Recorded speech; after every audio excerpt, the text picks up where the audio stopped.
Testing one, two, three. Testing one, two, three. Hello. If you are tuning into our live stream from home, we are going to be starting in just a few minutes.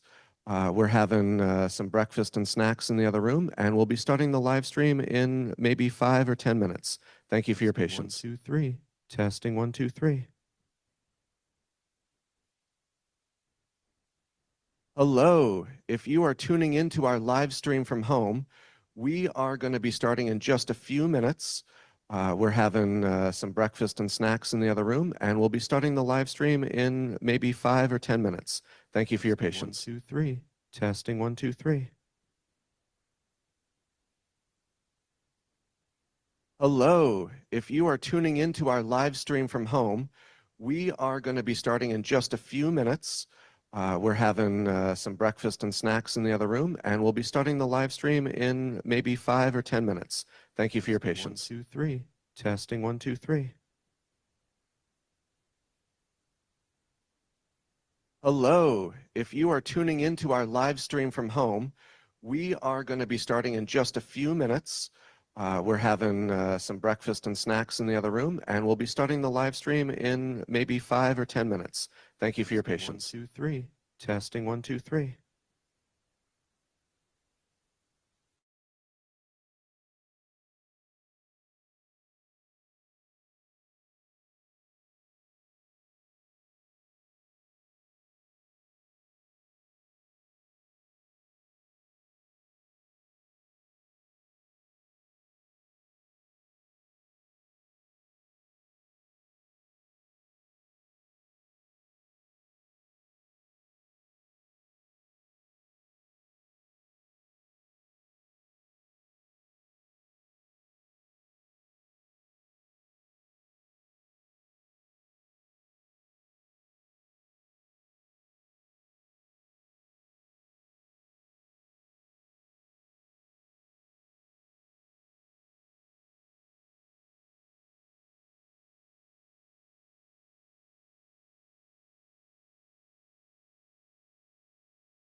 Hello.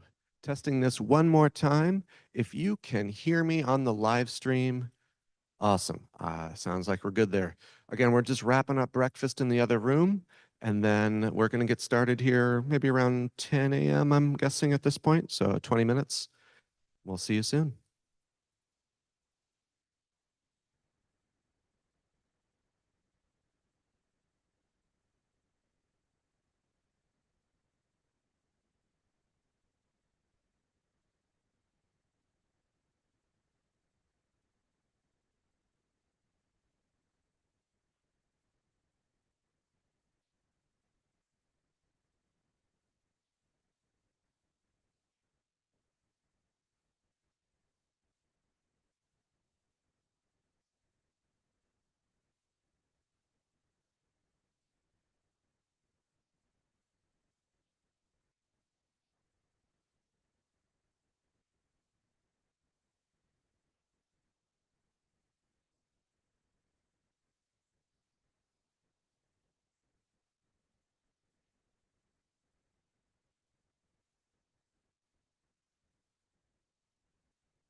That would, hello? Is that better now? Ah, now you can hear me. There we go.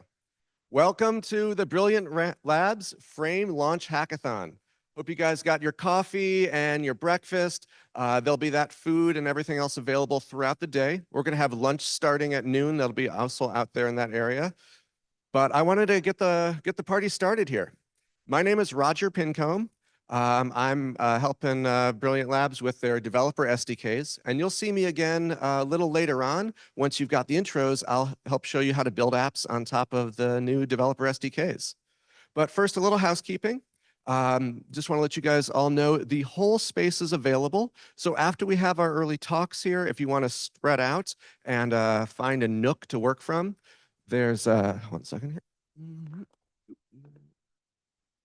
There we go. And find a nook to work from. There's offices all around. There's monitors. Feel free to use anything except for the rooms that say they're closed. Bathrooms are right over there. You see some signs over there. There's also additional restrooms upstairs. If you leave the building, the doors are locked, so ping us on Discord to get back in if the receptionist is out. I think she's leaving around noon.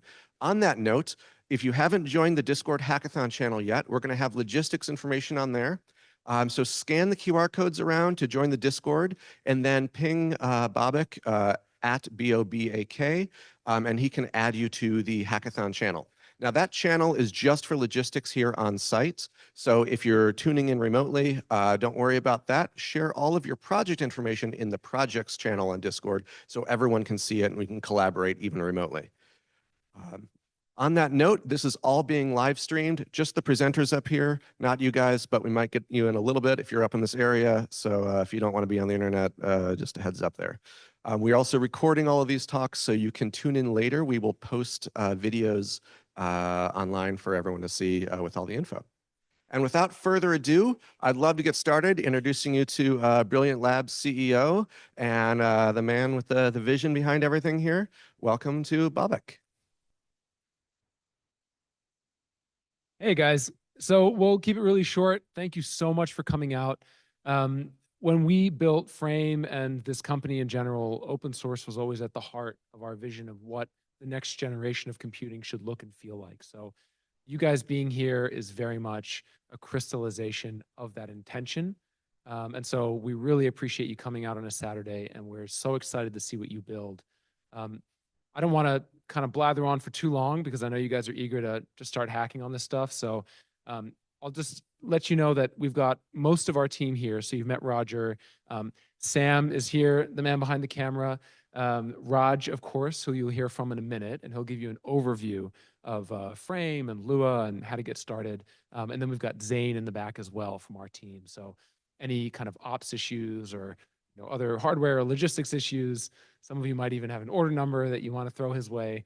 That's Zane. So we'll be here all day, and we're excited to see what you build. So without further ado, first, before we get to Raj, we have a special guest, the VP of Design from Niantic, Dennis Huang, who's going to run us through Niantic. They're the very, very generous, very gracious hosts for today's event. And so excited to welcome Dennis up and hear from him. So, Dennis.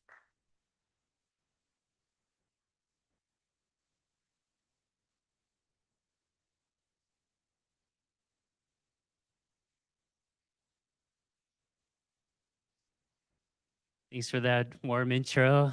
Hello, hackers and developers and designers. Welcome to Niantic. Yes, as Vivek said, I'm the VP of Design at Niantic. And this is our extension space. Our main headquarters is actually part of the Ferry building, so it's way nicer. You all are welcome to stop by and say hi. But let me just spend a really short few minutes introducing you to our company. And I've been here many, many years. We've been pursuing our dream of building location-based AR experiences that can really connect people to location, our surroundings, get fresh air and exercise while we're at it. So that's what Niantic is about. Just in case you're wondering, the name Niantic is the company's named after this whaling vessel during the Gold Rush era. It was sort of re-excavated, I think around 1978, and it was around the Transamerica building.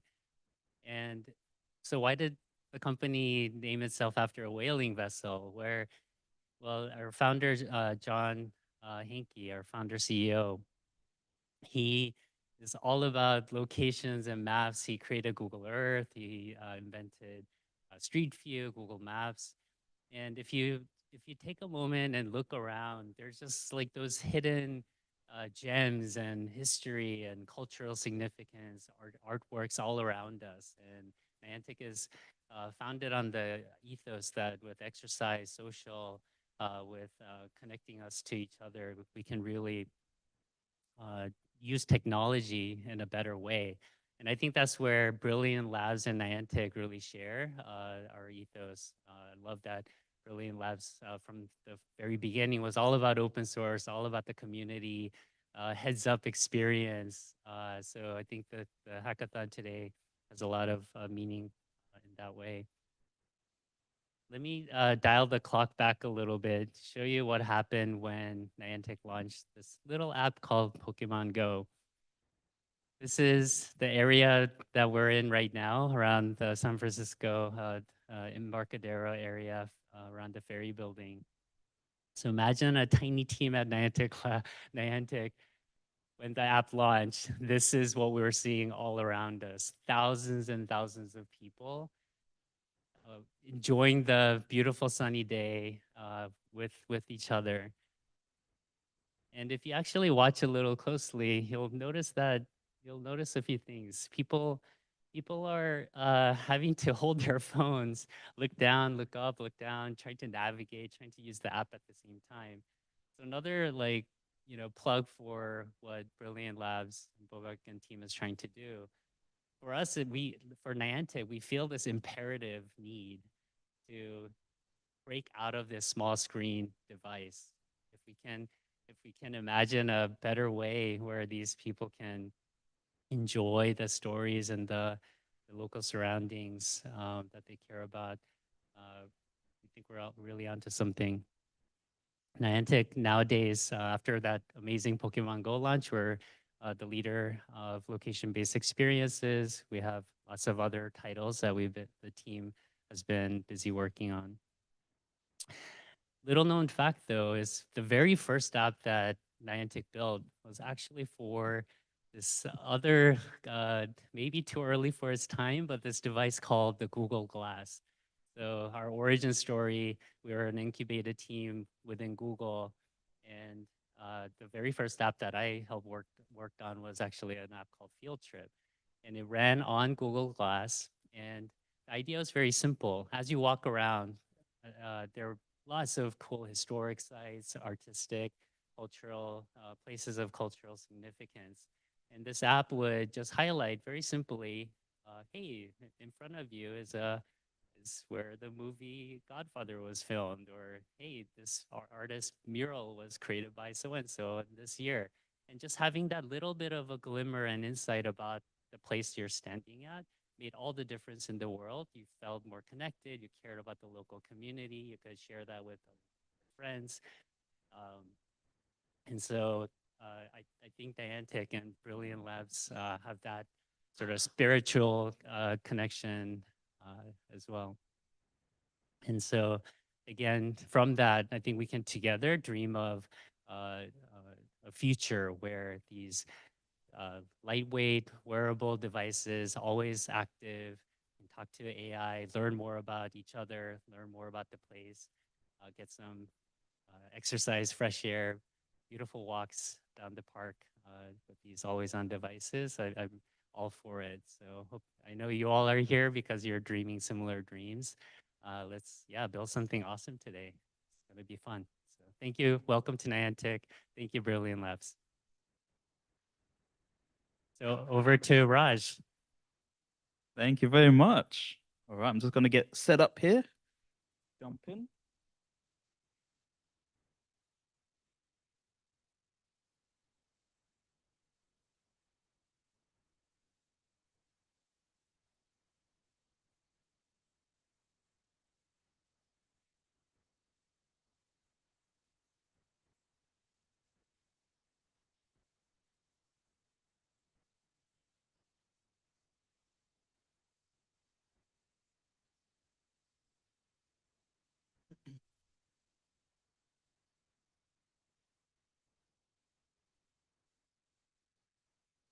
All right, great to see so many of you.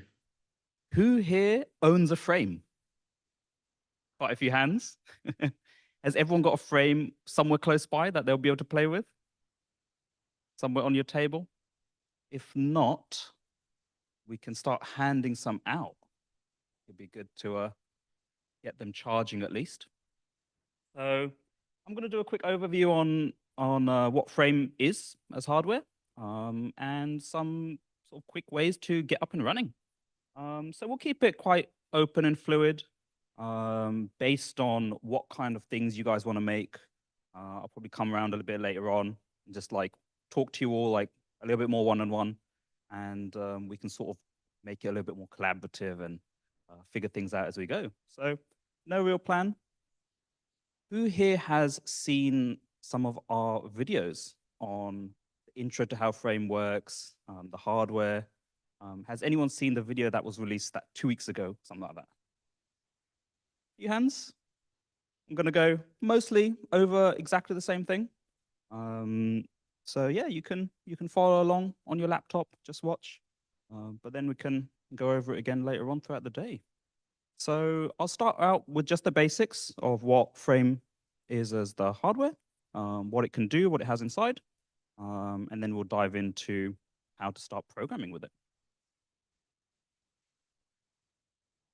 Oh, yep.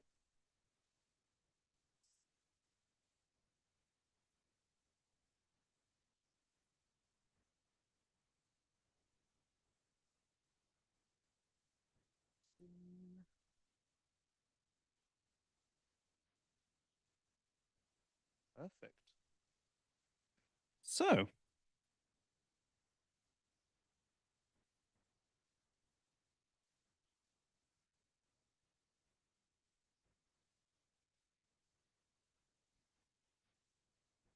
handing out some frames here. I'm going to see if I can set up a better mic stand.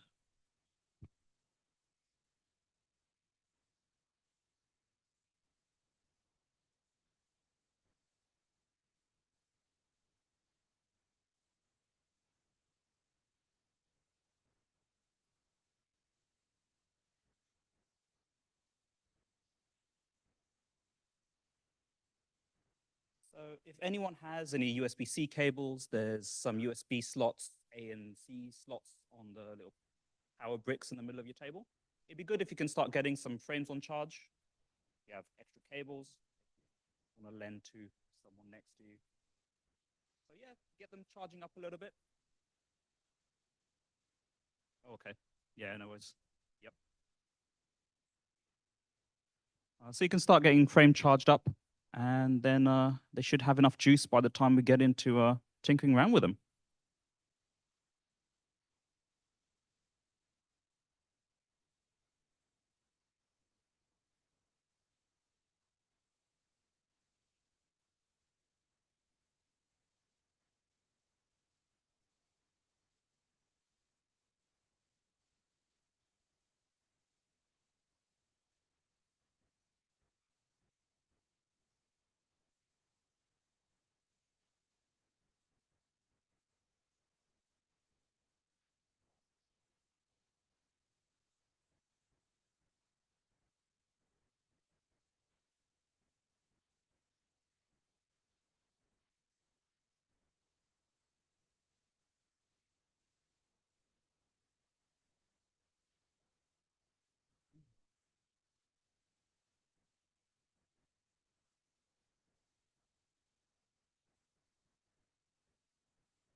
Yep. So if you don't have enough slots on that power brick, you can use USB-C from your laptop as well. It's just a regular USB-C power input to the bottom of frame.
All right, so it seems like we are mostly all set up and ready to go. So I'll kick off by doing a little intro to the frame hardware. Um, how's everyone getting on?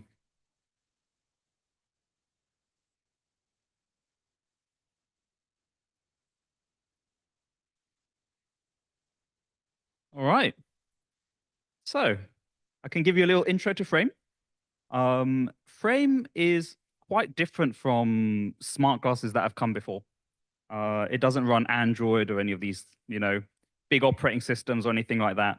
And it's based around more of an embedded microcontroller than it is the typical processor you'd find in a phone or anything like that. So because of that, it's very low power. Hence it's so thin and lightweight, and all of the electronics are crammed into just a little nose bridge you see at the front. So it's quite a feat. We also learned a lot from Monocle, making very, very tiny electronics. So it's very low power, but with that comes a lot of interesting constraints. A lot of the inspiration behind how we sort of design this comes from a little bit of the bygone era of like retro gaming and these kinds of things, where these companies used to do so much with like such little hardware. So we followed the same kind of ethos to pack as much performance into the frame hardware as we could. The microcontroller in frame is a Bluetooth chip. It's a Cortex M3, 64 megahertz. It's got 512K of flash. It's like 100 and something or 200K of RAM, something like that. So as soon as you start comparing it to the hardware we have these days, it's very, very constrained. But there's a lot of interesting things you can do with it. And we'll go through some examples and show some demos. Let's see. Still on.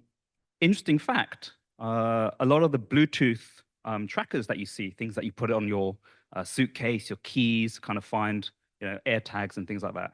We are using the same kind of device as those. So whereas those just track your bag, this does a lot of stuff. Granted, there's an FPGA in there as well, so it's not just one chip. But yeah, we'll go through some of the different hardware features.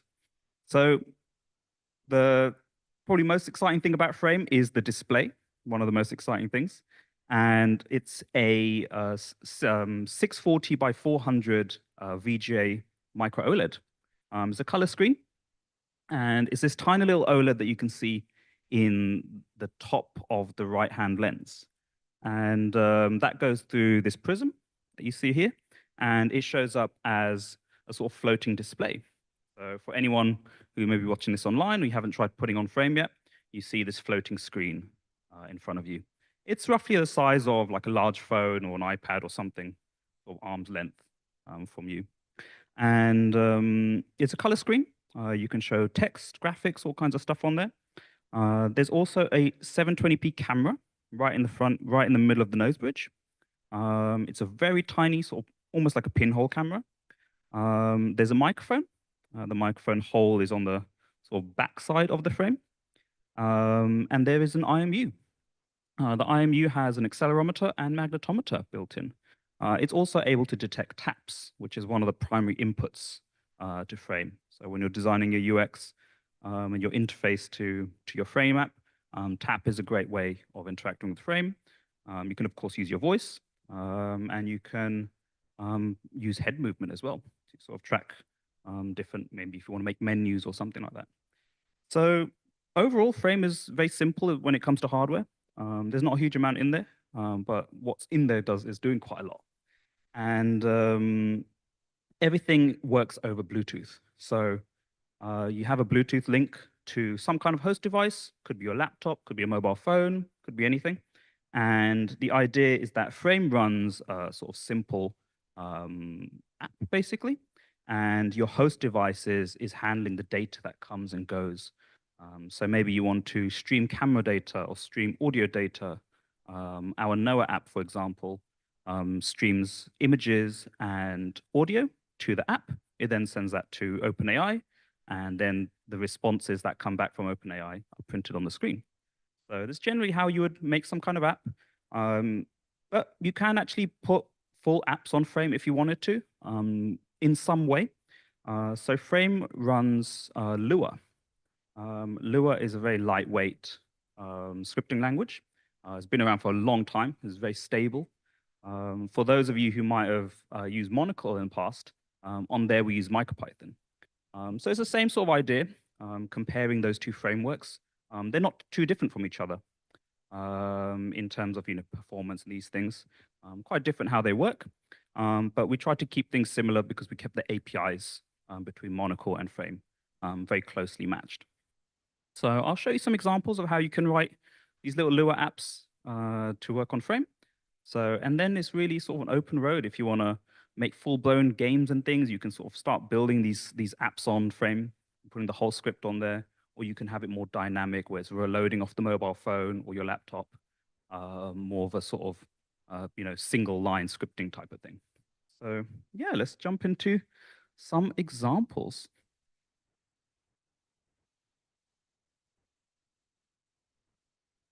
So, see the screen sharing here. Is the screen share working?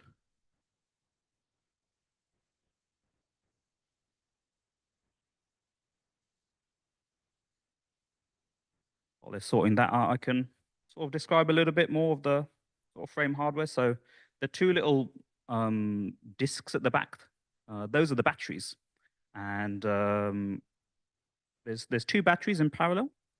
They both go to that center board. The orange charger you see also has a battery inside. The battery in here can give Frame a little bit of a top up. So if you're using Frame sort of on and off throughout the day, once you put the dock on, Frame turns off because it's charging. But there's not that much juice in here. So depending how much you use Frame, you'll quickly use up the energy in the dock. So it's sort of a combined charging dock slash little extra top up. And in the back of the dock is a reset button. So it's a little pinhole button. It's essentially a factory reset. Frame pairs to the host device it's connected to.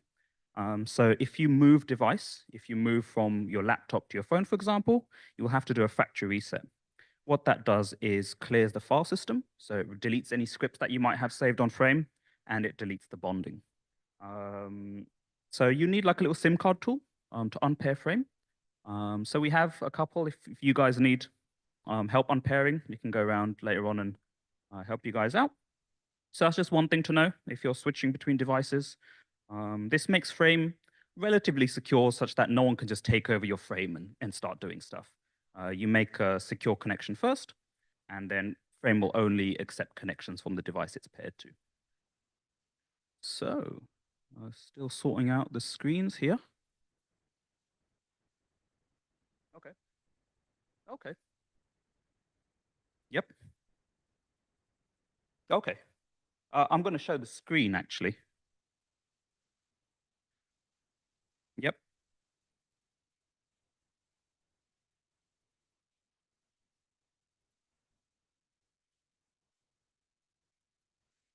So while they're sorting that out, I can just explain what pages we're looking at right now. So Frame has or the brilliant documentation. Is there's two links that it's worth sort of having open in a tab somewhere. One is the docs pages, so that's docs.brilliant.xyz. And there you'll find all of the information about the Frame hardware, how the Lua API works, how to build apps, tons of different helpful instructions in there. And then it's also useful to have the GitHub open because in the GitHub we have some examples that I'll show you a little bit later on. And you can find a link to the GitHub from our documentation page. So at the top right corner, there's a link to the GitHub.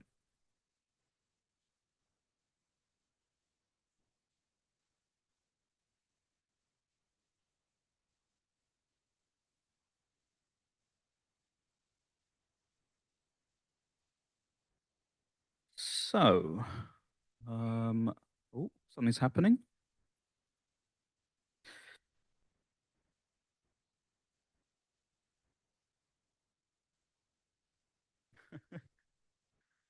A TV malfunction going on. So what you can start off with, who here has a Mac? A lot of hands go up. Love it. Classic Bay Area. Who here has Windows? Great. Who here is on Linux? One person. Nice. All right. So Linux person, we're going to help you out a little bit later on. Right now we have a tool, a Python tool called FrameUtils. It works great on Mac. Windows can be a bit funny based on your Bluetooth card that you have, or the Bluetooth driver. Linux, there is currently a bug in the underlying Bluetooth library that we're using, but we can try. There's other ways we can fix this. So, the screens are back. Fantastic. So, you can start by going to this link here. And this is FrameUtils. So FrameUtils is a bunch of utilities that we're growing over time that lets you quickly get up and running with Frame.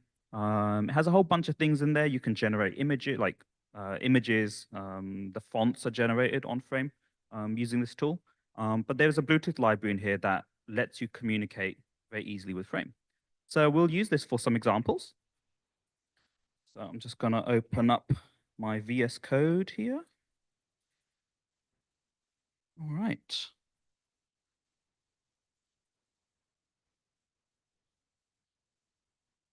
Who here is familiar with Python? Few hands. Nice. Who here knows a tiny bit of Python or has some exposure to it, at least? Nice. Who here is not a developer? Or, yep, nice. Awesome. So we can get started. We're going to start off with the more sort of low level, how Frame works under the hood a little bit. And then later on, we're going to show you the new SDK we're working on. And the SDK lets you interact with Frame on a little bit more of an abstracted level. You don't have to do all these little detailed communications with Frame. You can just record audio. You can just request an image. And then you can start building into your app. Who here is more of a mobile developer? A couple sort of hands, yeah. Any web developers? Yep, okay, nice. So everything I'm about to show you works perfectly on mobile. We have a Flutter library for anyone who's familiar with Flutter that pretty much does exactly the same thing as FrameUtils. We're also working on a React plugin. I'm not sure when that's going to be out, but that's also in the works. And on Monocle, a lot of how the Bluetooth works on Frame comes from Monocle as well. And on Monocle, we had a JavaScript library and a web tool that you could interact with the Python shell. So there's inspiration there you can take, more or less one-to-one. It'll work. You just need to change out some of the inner workings. But FrameUtils actually serves as a great template for Anyone who's making an app, they might want to be porting to their own library or anything like that. So if you go to the GitHub for Frame Utils, and then you go into source, and then Bluetooth here, this is a fairly small file. This is everything you need to communicate to Frame. Everything you need to send data, receive data, send files. It's all sort of in here, less than 300 lines. So if you port this to a JavaScript library, you can use the web Bluetooth APIs. If you port this to any kind of mobile framework, you can more or less follow this as a template. And that's essentially what we have in the Flutter library, and that's what the sort of React library would be. The SDK that I mentioned before, this is a level above this. So under the hood, it uses Frame Utils to do all of the low-level communication. And this is how you get the most control. So there is since we're using Bluetooth, the bandwidth limit is essentially the Bluetooth link. So, yep. GitHub doesn't like that. Oh, that's cool working. There you go. So I'm going to actually jump over to here now anyway. Is that clear enough at the back? Shall I zoom it in a bit more? Okay. Maybe that much. So yeah, the limit is essentially your Bluetooth bandwidth. And so there's a little bit of a trick to making your apps efficient to actually do what you want. So if you want like high FPS, if you want to stream images really fast, if you want higher quality audio that you want to get off, then it's good to kind of understand this sort of low-level library a little bit more. If you don't want to have to deal with that straight away, the SDK is a good way to just get up and running, and then later on you can work down into optimizing things. So we'll talk about the SDK a little bit later on, but for now I'm going to show you some quick examples here. Okay. So I've got VS Code open on my laptop here, and I've just got a folder on my desktop called Hackathon, and I've got that folder open over here. So for those of you familiar with Python, I'm just going to make a virtual environment here. So this essentially creates like a empty Python environment that's not connected to my regular Python tool. So this is the command to create a virtual environment. You don't have to do this. It's just a good way of keeping things in a little container. That creates this virtual environment folder here. So I'm going to select this environment, Command-Shift-P or Control-Shift-P on Windows. And you can do select interpreter.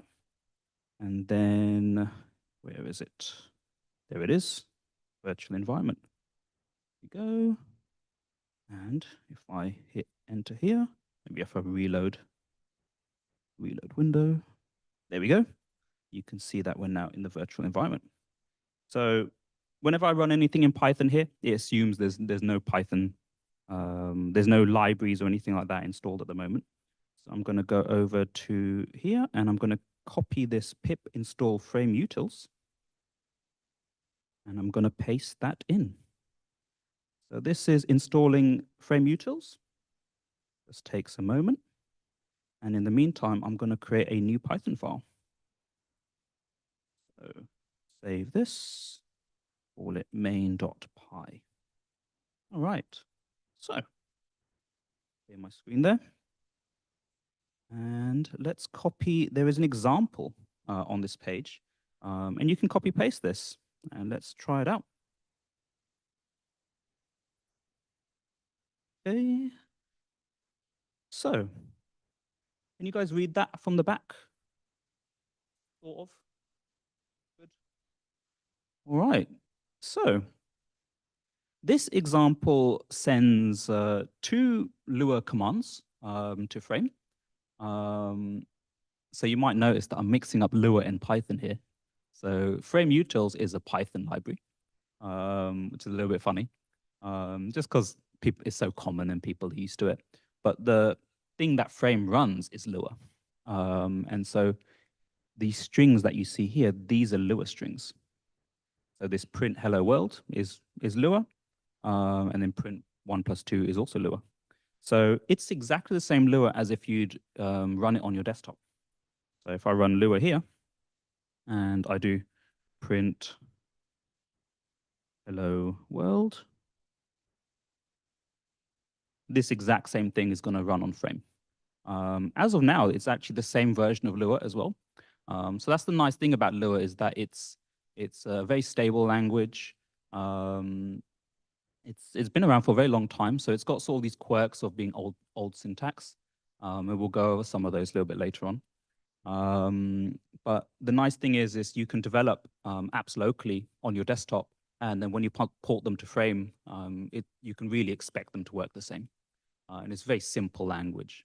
So if anyone familiar with scripting languages, even compared to Python, I'd say you can probably learn most of this from YouTube on a weekend sort of thing. So there is one difference, however, a couple differences. One of the main differences is what you see here in Lua is something called a REPL. So the characters that you see when I type things in, my terminal is sending characters to the Lua REPL, and the Lua REPL is echoing them back, hence we see them.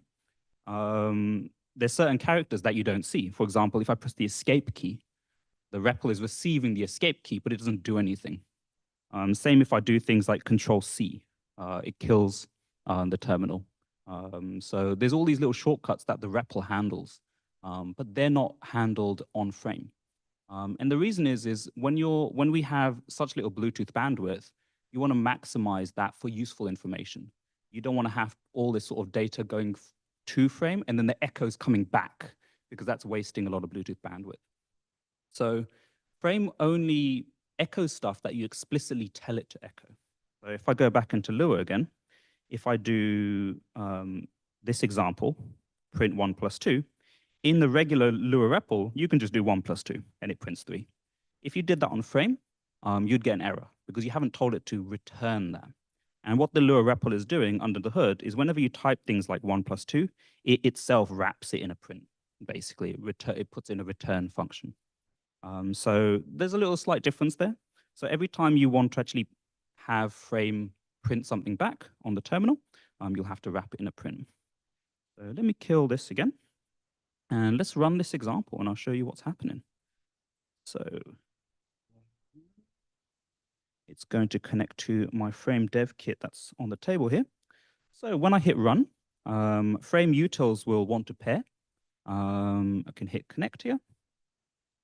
And there you can see Frame ran this script. It returned hello world and 3.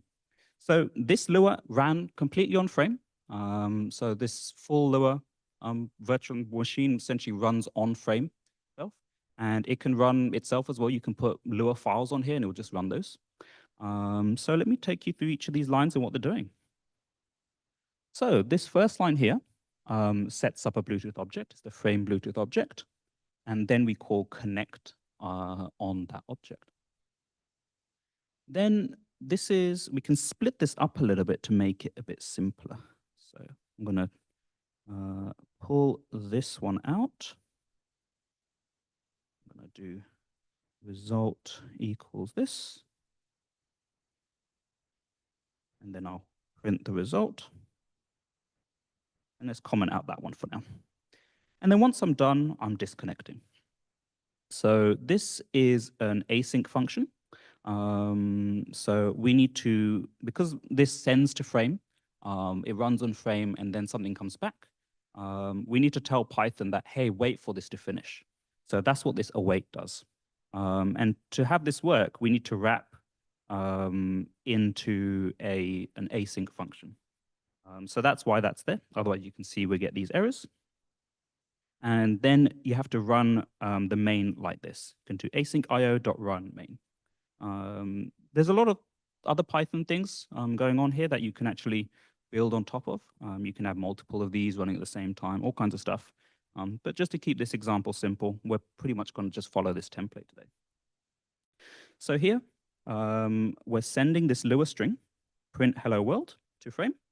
And then we have this await print flag set to true. So this tells this function that, hey, wait for frame to respond and then return me the result. If we got rid of this,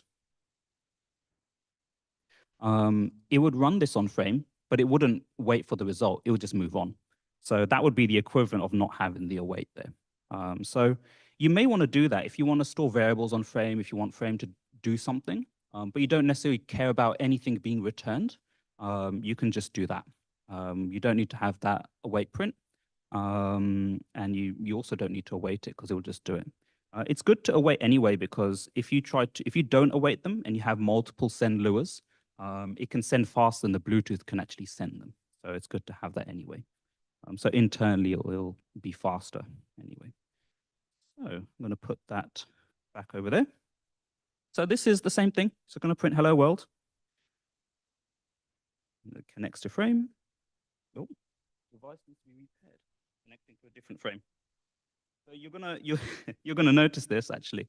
Frame will the frame utils will attempt to connect to the closest device, but it's not always perfect because that's the way Bluetooth works.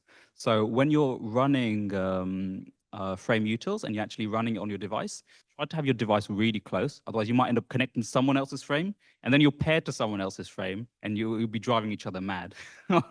You can't like unpairing and pairing all the time. So you can really bring your frame right close to the device, and then it should work. So let me try this again.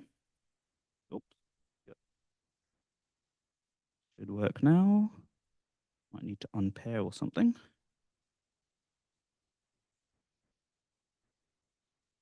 Let me do this here. It's the demo effect. So this is a good opportunity to show you the pairing situation. So we can do forget this device. And factory reset my frame. And so on your frame, you will use that little pin on the back of the charger. Frame turns on again. I can run it and it should connect now. Where is this frame it's connected to? Connect. There we go. Oh, I didn't save the file. There we go. Can run that again. And now it should just print hello world. There we go. So that's a little hello world example. Some of you might have spotted a bit of a problem here.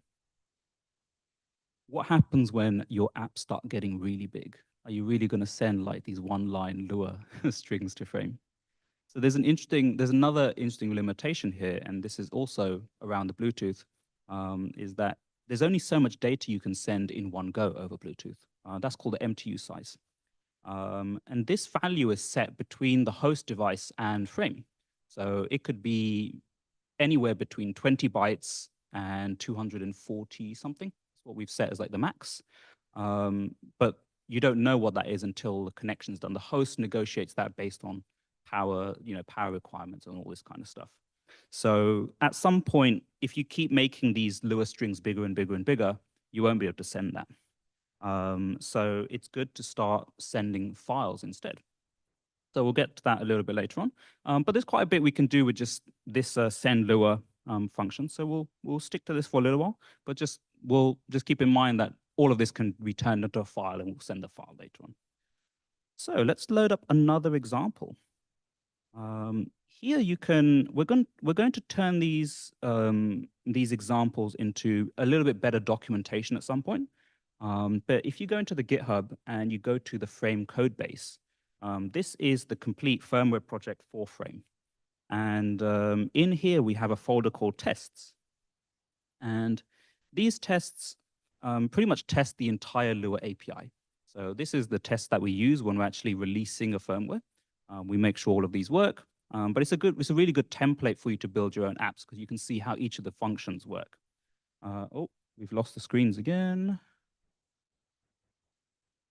So this first file here, test API, this is every Lua. Oh, screens are gone again. Maybe you can look at this on your own machines at the same time. So that first file, test API, that is all of the Lua APIs that Frame accepts, essentially. So there's regular Lua that runs on the device. And then we've actually added a frame library. And this frame library essentially talks to the hardware, the low-level hardware. So when you call frame.display.text, it actually talks to the FPGA and says, hey, print this text here on the screen.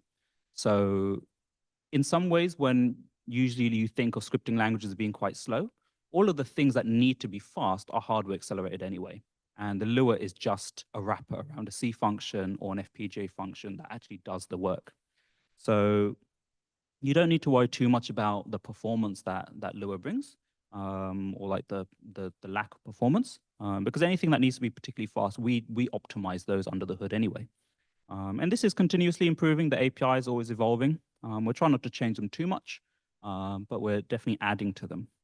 So in the documentation pages, if you go to the building apps section under frame, and then the Lua API, and maybe you can look on your own screen. So maybe you have someone around you who has that page open. We have the whole library reference for all of these hardware functions documented that you can see. If the screens come back. But we've got a section on display. Some of the basic functions in display are, as I said, display.text. We've got things for camera. You can capture an image. You can download the image to your host device, to your phone or your laptop. Microphone, IMU, all these things have sort of simple APIs and a little example as well on how you can use those. Oh, we're back again. And have a quick look at display before the screens turn off again. So this is that text API that I mentioned. So frame.display.text. You give it something you want to print on the screen, coordinates, and optionally a color and like character spacing if you want. Zoom. It's a bit too much. That's probably okay. Move it on to. There we go. We have a feature for printing bitmap images. We're going to be improving this API soon with something that is a little bit more wrapped up, so you don't have to have so many parameters in there. And coming soon, we have a vector engine as well. So that does hardware accelerated vector printing, and hopefully at some point splines as well. So we have that working on the FPGA. We're just trying to fit everything in at the moment. So there's a lot of interesting things you're able to do. You'll be able to do animations, show sprites, layer them up, and all these kinds of things. And then we have the final function is display.show. And that actually shows everything you've layered up on the screen. So it's a very simple API, and we'll go through an example in just a moment. Another example I can show you. Let's see, IMU is always fun. So we have this IMU.direction. It returns role, pitch, and heading. Heading isn't implemented yet. We have to add a note here that it's not implemented yet. So you get the role and pitch.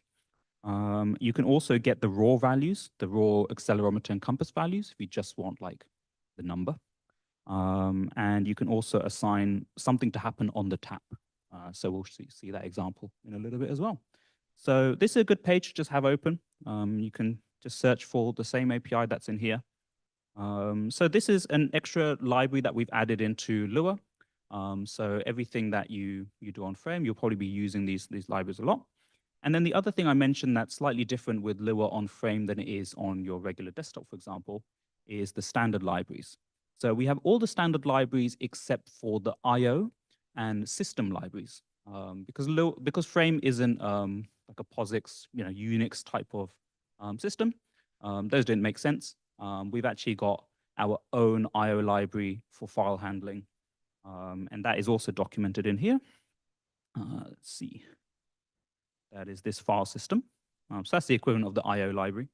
And then system library, we have the system functions. It's just basic stuff like version and this kind of stuff. So yeah, that's the only difference. But all the other Lua libraries are the same. The math library, string library, all of that's in there. Coroutines even in there. So there's a lot you can do. So let's jump back to these examples. Let's see, go here, and let's pick one. Let's try camera. That one's always fun. Just camera, actually. let's do this one. Camera FPS. And let's try this one. It's a little bit easier to run. So I've just copied the whole thing here. Actually, before we do that, that one's a little bit complicated. Let me try. I know what. This one, test text API. This prints a bunch of text on the screen, and it tests every combination. Hence, there's so many lines. But don't get scared away. It's just copy pasted one after the other. So let me copy this one. All right, I'm just gonna paste in the whole thing. So the start is pretty much the same thing as we saw before. So we've got this Bluetooth object. I've just called it B here. And we're connecting to it. And I've added one more parameter into the connect function here. And that is something called this print response handler. Let me zoom in a bit more. By this part. There, this.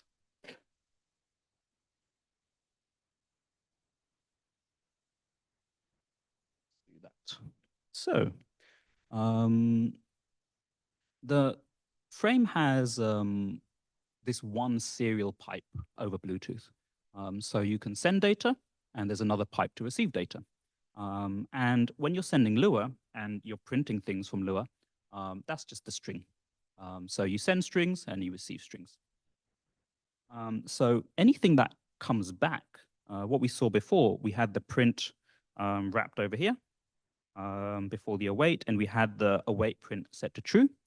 This basically catches everything else. So if frame, for whatever reason, prints something, like you have a script that on some timer prints hello world or anything, whatever comes back asynchronously will just go to this function. And in this case, I've just made a Lambda function where it just inline prints whatever came back to the terminal. So this is just for debugging, basically. So if you're making an app and it's throwing errors and you can't see what that error is, if you add this line, it will print out whatever error happened whenever it happens. So here, the first thing it's going to do is just print some text. So we'll start with just this one. So frame.display.text, and we're printing test, and we're printing it a pixel 1, X and Y1. This is an interesting quirk of Lua, sort of historical reasons, Lua being a very old language. I don't know the exact reason, but there's someone, I'm trying to remember the story now. It was like, I think it's like something related to like petroleum industry or something. Like Lua was originally created for folks who were like engineers, but back then, like zero indexing was confusing for people. So frame is 1 index. So when you have a loop, you go from 1 to 10, not 0 to 9.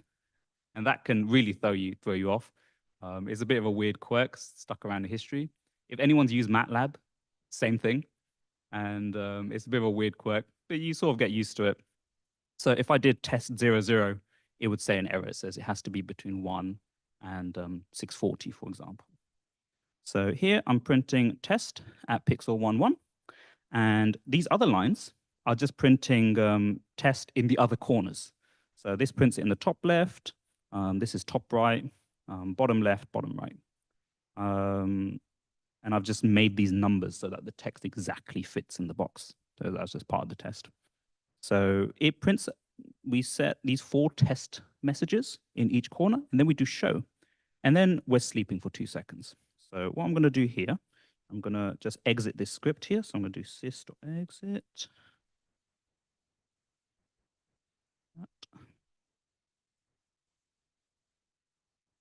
So this will just stop the test going any further than this. So let's run this thing.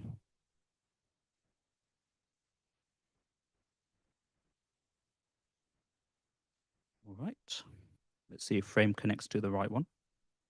My laptop connects to the right frame.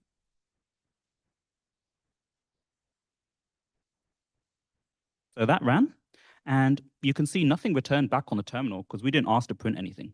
We just said, print this text in the corners and then show. So this is what I mean by you can keep the Bluetooth kind of quiet, and you can make use of that bandwidth for other important functions, such as returning images and audio and things, while this stuff is still going on in the background. So if the guys at the back could switch the camera to my phone view.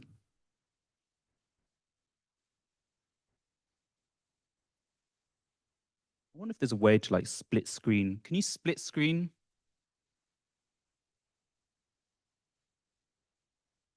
Stop share.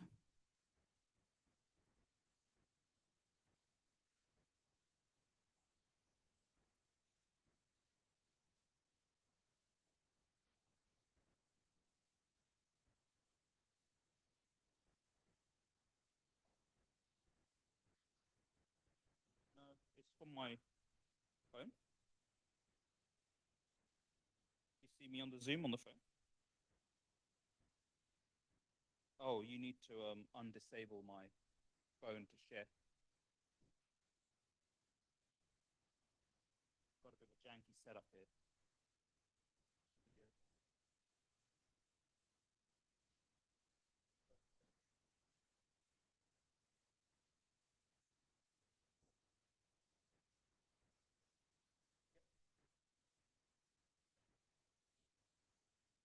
There we go. You can see test. It's a bit blurry. You can see test in each corner of the screen. So if you're curious, this is just like a frame development board that we have. So it just exposes the bare screen. And let me go jump back to my screen here. So you can switch back to my desktop view.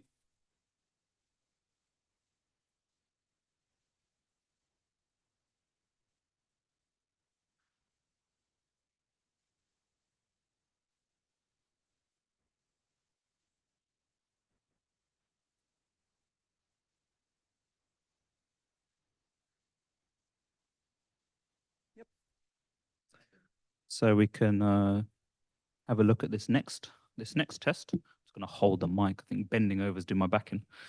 Can have a look at this next one. So that was the 4 tests. Frame can also accept UTF-8 characters. So we have all of the Latin character set baked into the font package on Frame. So I've got the 3 famous Swedish characters here.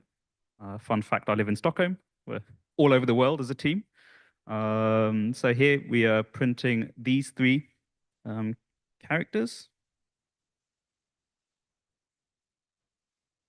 And you probably can't see that, but on the frame, it's showing those 3 characters. So you can send UTF-8 in here. You can, if you want, send an emoji. Just right in here, you can throw an emoji in. And if your Lua code knows what to do with that, it will do it. So we don't have any emojis baked into the frame font set at the moment. We do have some for the Noah app, but we don't have any like the regular emojis in there. But you can actually save them as sprites. You can export those as sprites if you want, and you can send them to frame using the bitmap function. Back. And if a character isn't in the font library, it just won't print anything. So you don't have to worry about throwing an error or anything like that. It just won't print anything. Of course, you can't have things like new lines and stuff in here. It doesn't understand. This will just print text in a row. You can also change the color. So we're going to try that in a minute. So I'm gonna move this one down here. There is an optional parameter in the text function called spacing.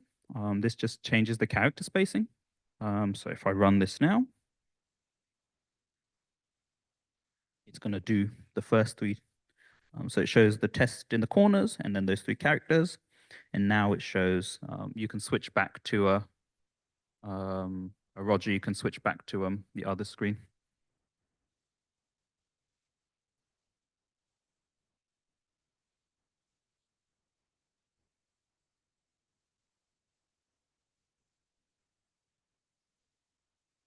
Is it working? No. There you go. So you can see test printed with different amounts of spacing between them. So there's some way you can jazz up your UI design. And then, of course, we've got colors. So we'll Move the exit function down a bit. You can switch back to the other view again.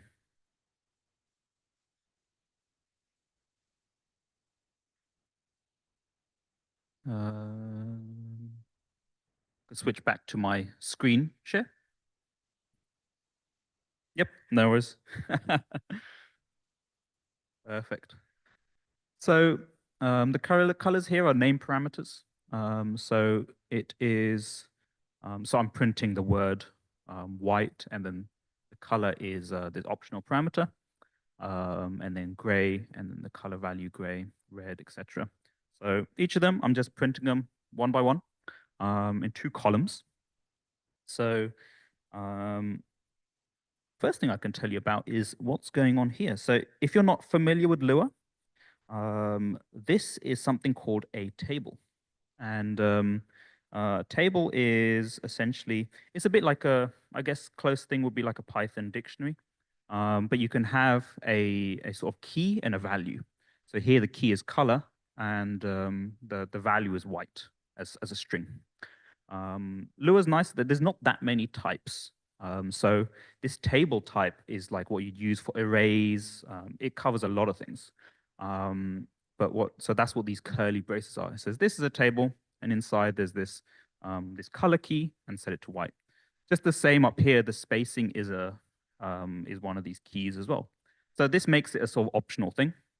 In Python, the equivalent is having let's see, the Python equivalent is basically having like the name of the variable equals. So it's the same thing as that, just the Lua syntax instead.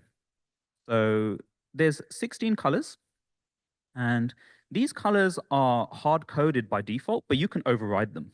Right now, the way the API is designed is that the name of the color doesn't change, but you can change the actual color itself. We had to do some tricks to get the colors working nicely on frame, and to actually fit the board into the housing. So this is a little bit of a side quest I'll go into. So the color, the screen is a 10-bit color screen. So it can show a lot of colors, but we could not physically fit that many wires in the PCB through the board. The board is so thin that to get all those wires is just not going to happen. So we removed 2 of the lines. So we made it 8-bit color. Then we had a problem with the memory in the FPGA. So if you start calculating things, we need a screen buffer that's 640 by 400 pixels. And if each pixel was a 10-bit color, that turns into a lot of bits, a lot of bytes. And we just didn't have that much space.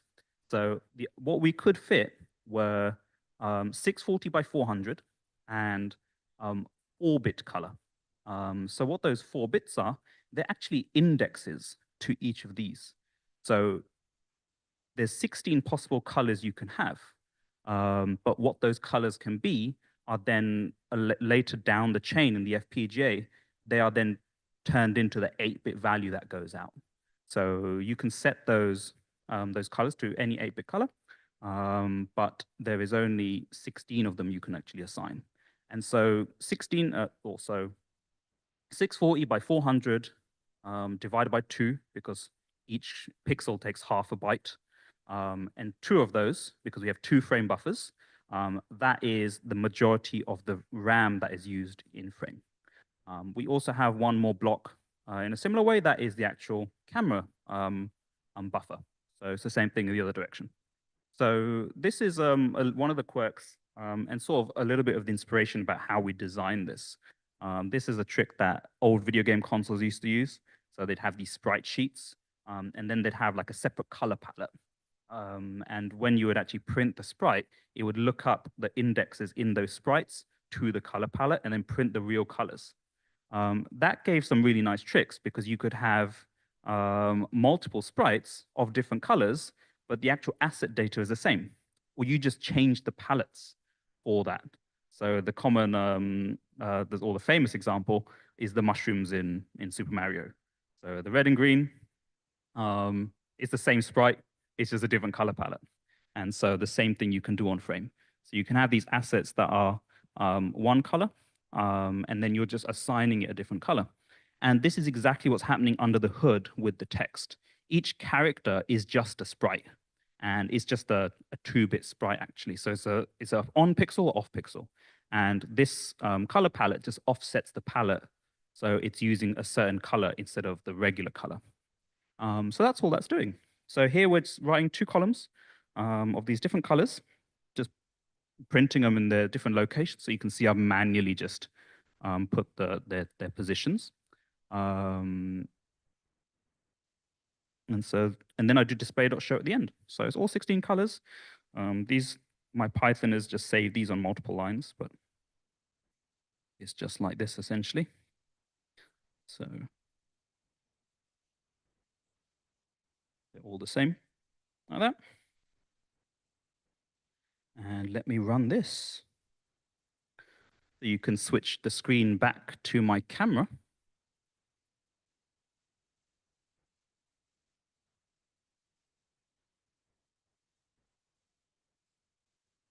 There we go. All these colors.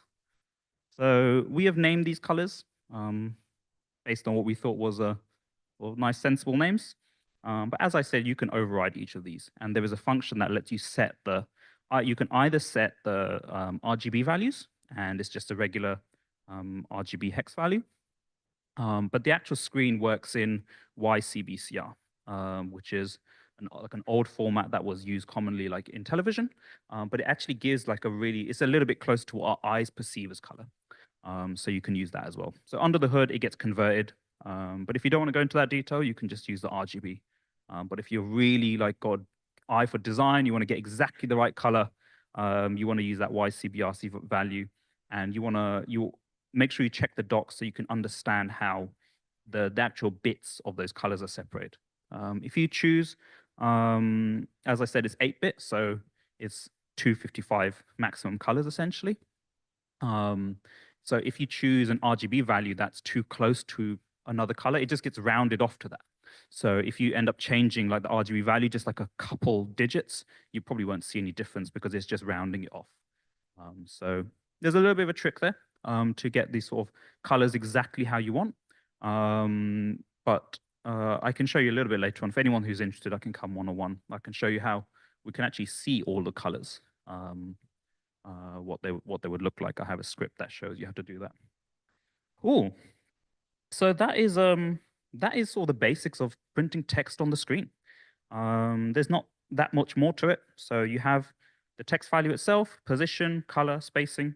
You can have as many of those as you want, and then you do show, and it shows them.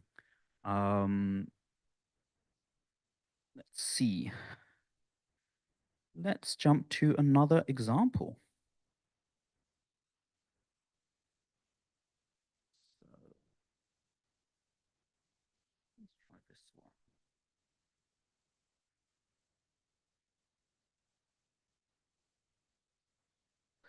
Try this one first.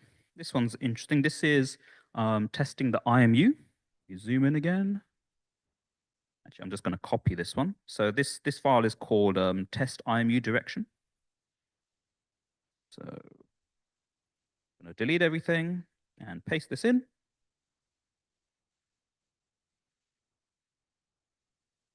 Hey, I'm going to get rid of this. We don't need that anymore. Oops.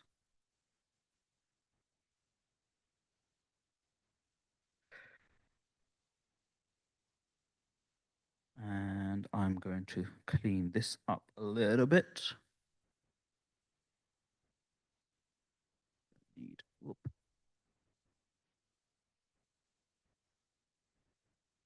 This one. Okay. So, as I mentioned before, we have this IMU function called IMU.direction, and it gives you the direction frame is pointed in. So it gives you roll pitch and heading.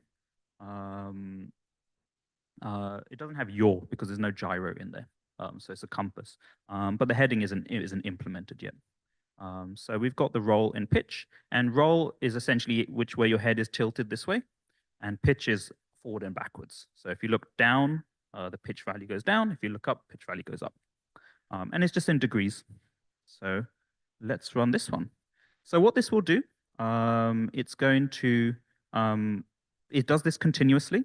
So it calls this direction function, puts it in this response variable, and this lives in the Lua, this resp variable, and then we're printing it. So printing roll, 2 dots in Lua is concatenating a string. So that's what that's doing. So roll, and then attach that to the string. So toString response dot, well, the dot roll is the roll. So again, this resp is going to be a table. So we're going into the key called roll. And then we are doing a resp.pitch.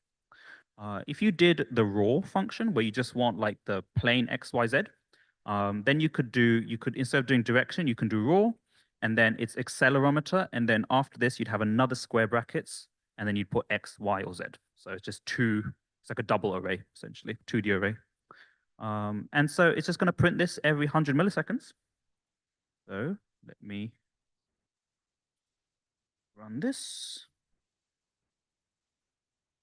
Make this up. There we go. So as I tilt my box over, you see the numbers changing there. You see the pitch value changing. So if I put frame in the sort of worn position, you see everything is like close to 0. If I tilt my head down, you see the pitch value goes lower. And when it's like facing exactly down, it's 90 degrees down. And then if I look straight up, it's 90 degrees up. And the same with sideways. That's to the left side, no, right side. It's minus 90. And as I turn my head to the left, it goes plus. And if you go upside down, it will go all the way over. So that is just returning these raw values. And there is another thing added in here, and we're assigning the tap function to print out tap. So this looks a little bit cryptic because I've just wrapped it all on one line. But we're essentially saying the IMU, whenever you tap, call this function. So this is just an inline function in Lua. And we're saying print, tap, and then end. So as I tap the box, you see it prints tap over there. So it gets drowned out a little bit. I kill the script.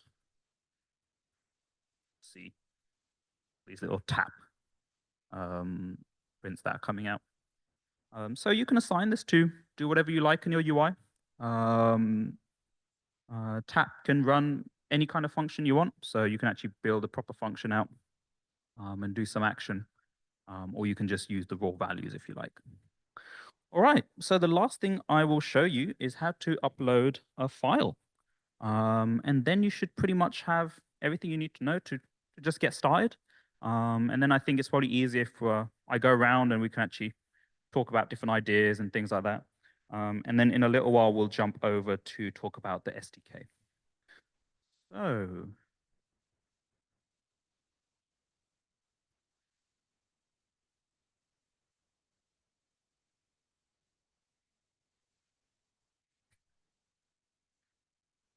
okay, try this one.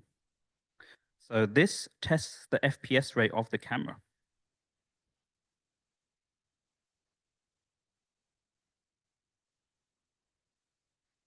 So I'll just change something here. There's a bit of a bug we're fixing in this firmware right now. All right, so I'm going to skip over some of the details because this does a little bit more than just a test, just taking images. So this thing over here is essentially a Lua script. It's a Lua file. You could actually have this as a .lua file saved on your project somewhere. And the same function you can use to upload the file itself. So this is a Lua file. It's a state machine. So it's just a switch statement where it takes an image, it waits for it to be captured, and it then sends it over Bluetooth. And then it just does that over and over again. So it's these 3 states.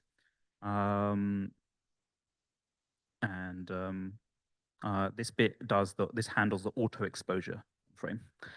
If you use the SDK, This is all wrapped up in one thing, but this is how you would do it under the hood, and this is how you get the most control. So if any one of you are familiar with photography, if you use DSLR cameras or anything like that, you might recognize some of these. So we've got options for different kinds of metering. So you can use spot metering, center weighted metering, and just full screen average. You've got an exposure stops that you can set. This is when you just dial your exposure up or down on your camera. And then you can set certain limits. You can adjust how the exposure PID algorithm works underneath. So depending on what you want to do, there's a lot of parameters you can tweak. It can be fairly sensitive once you get down there. And this is also something that's improving and evolving. So there's all kinds of stuff you can play around with here. And this is the lowest level you can go with the camera. You can also control its like sleep behavior and all kinds of things if you want really low power and things like that. So that's the Lua file essentially. That's the whole thing, and we're essentially doing the same thing. So we are connecting over Bluetooth, and now there is a new parameter in the connect function that you haven't seen before. It's the data response handler. So there's one interesting thing about sending strings back and forth to frame. It's not a nice way of sending data. If you want to send images or audio, if you try to turn those into strings in Lua, you have to do the /x00. So suddenly, instead of having 1 byte, you have 4 bytes. So because of that, we've added a different pipe, essentially. Under the hood, it's the same. It just gets wrapped up differently. But this receives bytes rather than string data, ASCII data. And you send those using a special function from frame, and it's bluetooth.send, and that will just send pure data. Whatever you give it, it just sends it as bytes. And so that's the most efficient way to get data back and forth from frame. So here, rather than sending, doing Lua send, we're doing upload file. And so instead of sending line by line, we're just sending this Lua script, which is the big string you saw above, and we're saving it as main.lua. And then we're doing a reset. So this is the equivalent of killing the app, pressing Control-C in Lua on your desktop, and then starting it again. And what Frame does, when it first starts up, it will try to find a main.lua. If it finds it, it will run it. So what we're doing here is we're creating this main.lua, and we're saving that into the file system, and then we're restarting Frame. And that just takes a moment, because it's just the Lua state machine just reloops, and it will just run this main.lua. And so this is how you can actually permanently load up apps onto your Frame. So the Noah app essentially has one of these. So when you take Noah off the dock and you put it on, you just see the Noah UI straight away, even before it's connected to the phone and the phone is communicating with it. So if you want a standalone app on Frame, or if you want it to show some UI or do something before it connects to your host, you can create this main.lua and save that, and then you can handle everything you want in there, and it just runs itself, essentially. And you can have other files. This main.lua can import other Lua files, so you can save multiple files. In fact, the Noah app is 3 files. And in main.lua, we do a require, which is the same as an import in Python. And that actually brings in those files and those functions inside. So what this script is doing, it's uploading that camera test state machine, resetting so it starts running. Then we wait here. So what happens with the data that's coming in? It goes to this data response handler. If I jump to this function, it's just up here. Oh, no, that's not what I want to do. It's a library. It's up here. So I've got this image buffer at the top. And then this receive data function. So whenever we do a Bluetooth.send from Frame, this thing will receive some data into this parameter, and then we can read that data and do something with it. So what we're doing here is we're receiving the data, and we're just appending it to this big array. Once we receive a data which is just 1 character long, or 1 byte long, in the state machine, I've made a state which, once the image is finished, just send like a 0. And so that is what this is catching. As soon as that happens, it saves it as a JPEG. And then it clears the image buffer so it can start again. And this thing down here is just logging how much data we received. So let me run this. Oh, I need to install this plugin on Python.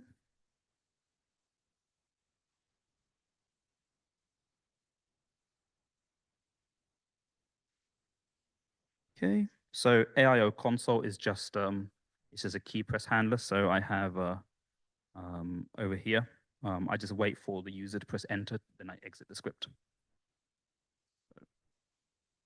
Oops, I did that already. To do this. Oh, screen's gone again. Okay, all right.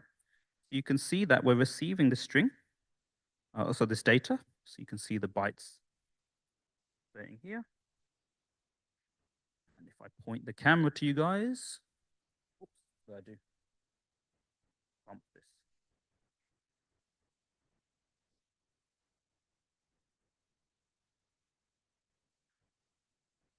Unpair.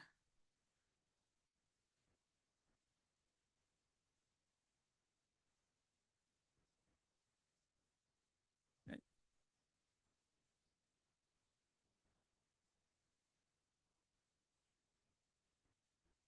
Next again. Then if I open,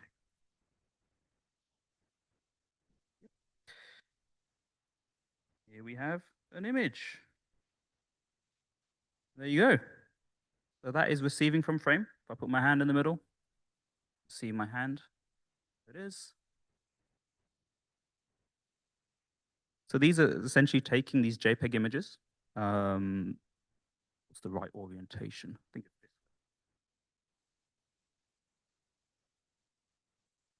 There we go. So these are capturing images, and it's just replacing this JPEG over and over again. And audio works pretty much the same way. So you essentially do a capture, or in the case of the microphone data, you do record, and then you read the data as it's ready. And then once it's done, you save the file and you start again. And Noah does this whenever you tap and you ask something, it does the same thing.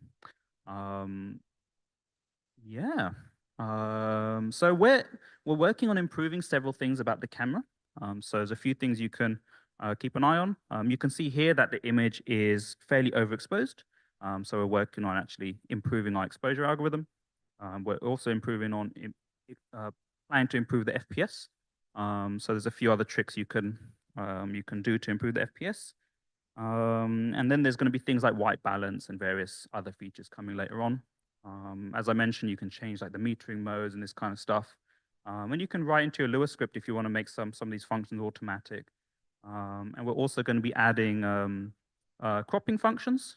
So if you don't need such a big image, if you want to zoom in on something, you can crop the image, you can get better quality, you can change the JPEG quality. So there's going to be a bunch of things you can do.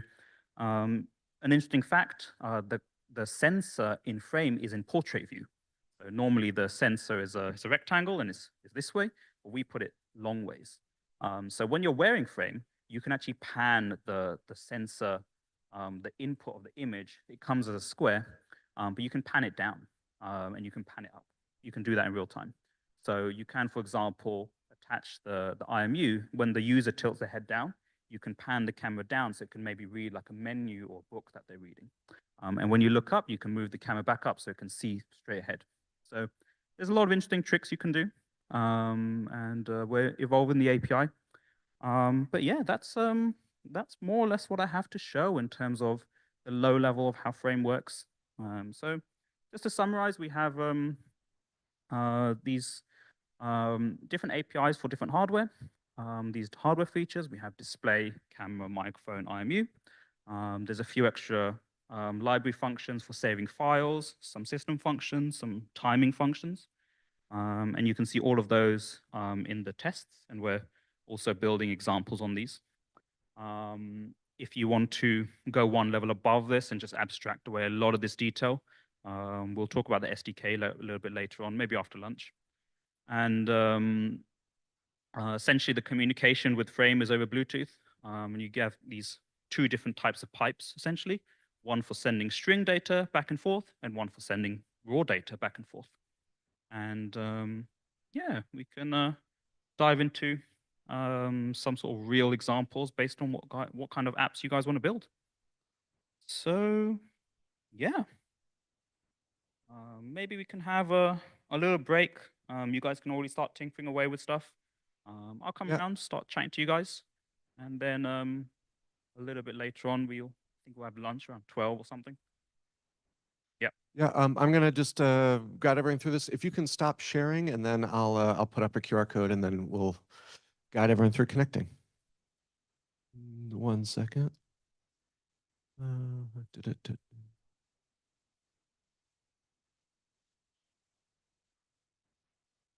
1 second here.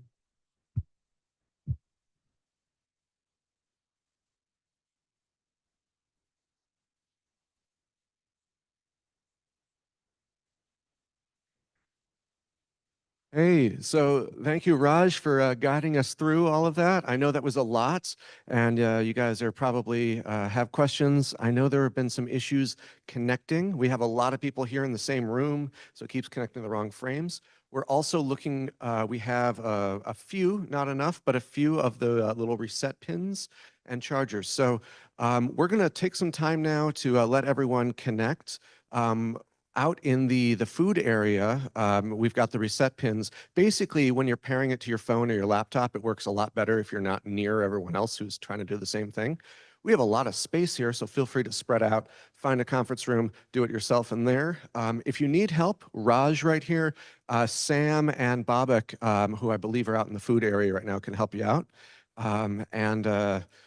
Yeah, we're going to just walk around, try and get everyone connected. Once everyone's successfully connected, I'm going to come up and guide you guys through the SDK. So what Raj just explained is fairly low level. That's how you talk to it directly. Anything you want to do, you can do that way, but it can be a little tedious. But once we got everyone connected, we're going to go through and I'm going to show you how to build apps in Python and in Flutter from your computer or your phone, and using a bunch of high-level SDK functions that make it a lot easier. But again, I'm going to take a break here, get everyone connected. I believe lunch is also happening around noon, so depending on how long it takes to get everyone connected, we might just hold off on the SDK till after lunch. But grab any of us if you have any questions. Also, the QR codes for the documentation, I am sorry, there was a issue with the URL shortener we used in the QR code thing. So I'm about to put a new QR code up on the screen you can scan. That being said, if you just go to the Frame developer documentation, go to Brilliant .xyz, scroll to the bottom, there's a link to the docs down there. That QR code is just a way to get there. It's also in the Discord.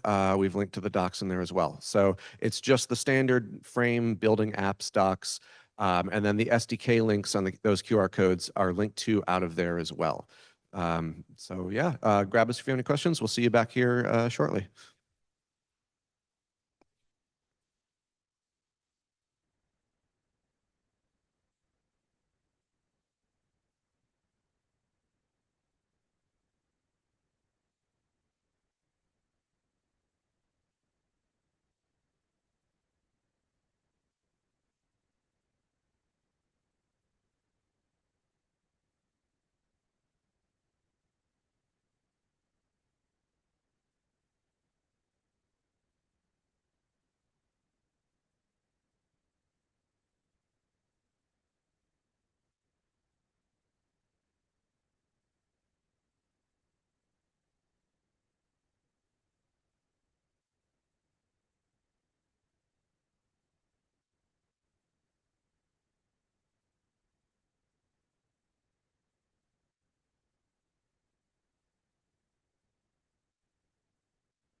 Again, if you're looking for the reset pins, Babak out in the cafe area, Sam up here with the camera, and Raj up there in the front. I think we've only got 2 or 3 total, unless someone's got an extra one they happen to have with them.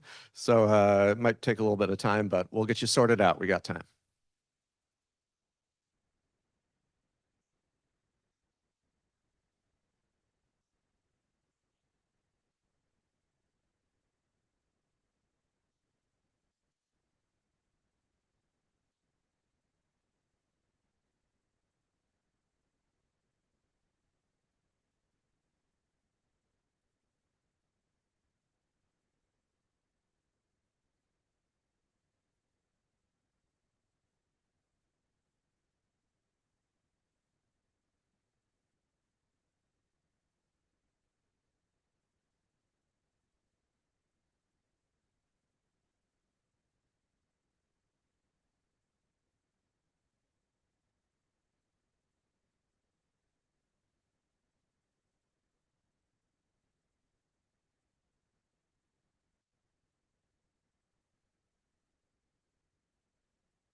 Oh, right, yeah. So I'm doing another grocery system.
Just got here. Meet you.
So I want to tell people kind of,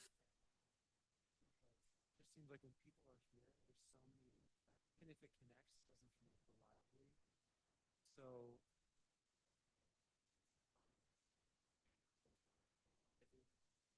yeah.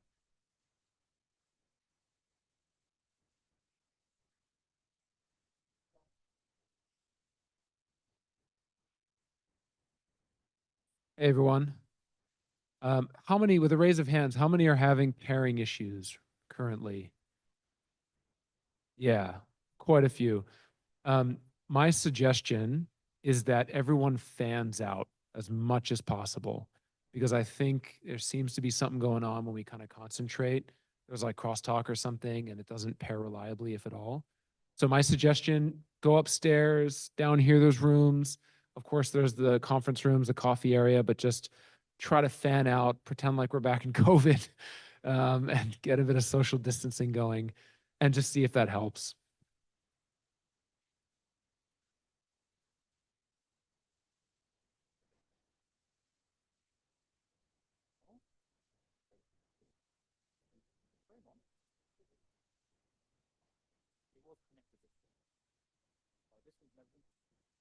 I had to reset it. Yep. But was perilous. Good. Yep. Perilous my computer. So you've unpaired I now, right? unpaired it. Yep. Plug the. Yeah, I did a reset. Yep. As well.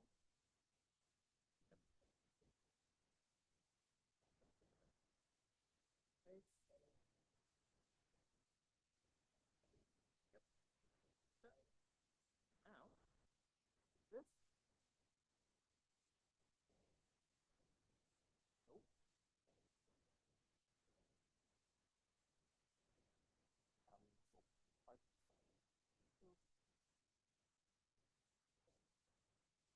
Hey, I just want to let everyone know, I said I'm going to be guiding us through the SDK shortly once everyone's connected. I know some of you have been kind of going ahead and using the SDK. Apparently there was a bug that someone alerted me to in taking photos via the SDK. I have just pushed a fix to that. So if you're using the Python Frame SDK, upgrade to version 1.2.1 using pip, and that should fix the camera bug that is in there currently.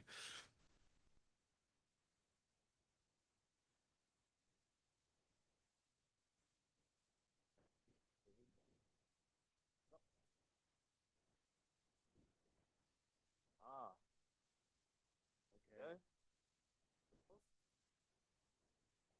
I hope.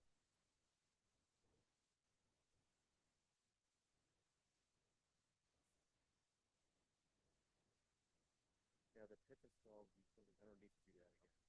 Presumably we don't have to start. There you go. What? So now let's try a hello world. Okay, next door up. Yep. On. Oh,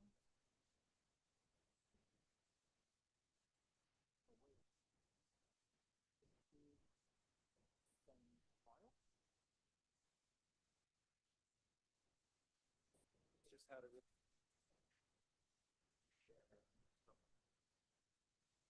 Hey y'all, so this is Dennis again. I'm the design guy, but just wanted to share what worked for me for anyone who's having pairing issues. So I realized that I didn't even bother trying to use the Bluetooth like native device list and all the connect route. What I in the spirit of hackathon, what I just did was I used the Bluetooth the example script that's in the frame utils file folder. And I just wrote like a 5-line thing that uses the Bluetooth.connect command. So without going through the GUI, just have your script of choice. And what I did was I put the hardware into pairing mode. So 3 second press down while it's in the charger, and then just keep the device near your laptop. And when you run the script in that moment, the Mac OS native Bluetooth window will pop up with, hey, do you want to pair? Or do you want to connect? Do you want to allow the connection? And you click the blue button. And from that point on, it remembers. The OS system will remember your device ID. And then you don't have to keep resetting until unless you want to pair it back to the phone or something, a complete U connection until you have hit that point. From that point on, it's just putting it on the charger if you want, turning it off, on. It just the OS will remember, and the Bluetooth menu will actually show the frame list item from that point on. So just wanted to share that hack tip. So good luck. Yeah, thank you for that. So what he said is spot on. I've talked to a few of you about this directly, but just to clarify, if you're having pairing problems, do not use your operating system Bluetooth menu built-in pairing function. On Mac or Windows, if you go in Bluetooth and you say add device and you look for pairable devices, that doesn't pair correctly because the frame is Bluetooth LE. It doesn't pair using that method. So you have to actually run example code either from the SDK or one of the other stuff we provided in the developer docs. When you run that, assuming you have a frame that isn't currently paired to anything, it should automatically then ask you to pair. So your operating system, Windows or Mac, notification will pop up saying, do you want to allow it to connect to frame? And then you allow it. The script might still fail because it might take too long before you allow it, but then you just run it over again and then it should work. So I know it's a little clunky. We're working on improving that. But right now you connect to it by running an app or a script that tries to connect, not using your operating system Bluetooth menu. Now, you might get in a state where you've connected it previously, but then you reset the frame or you somehow your operating system and frame gets out of whack.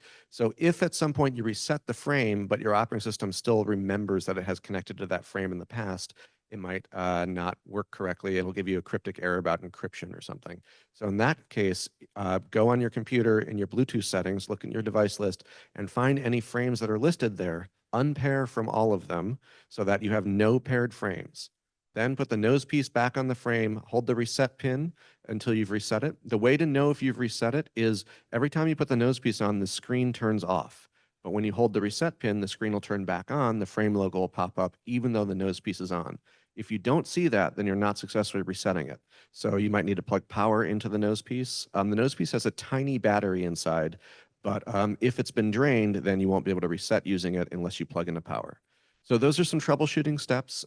Reset the frame, clear the frame out of your operating system, and then run a script, one of the demo scripts from our dev docs in order to try to connect to the frame and accept the connection that way.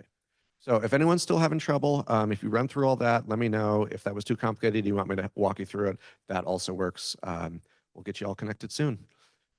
Please raise your hand if you need me to come over and help you with this, though. Anyone need help? Okay. Get you, and then I'll come up to you.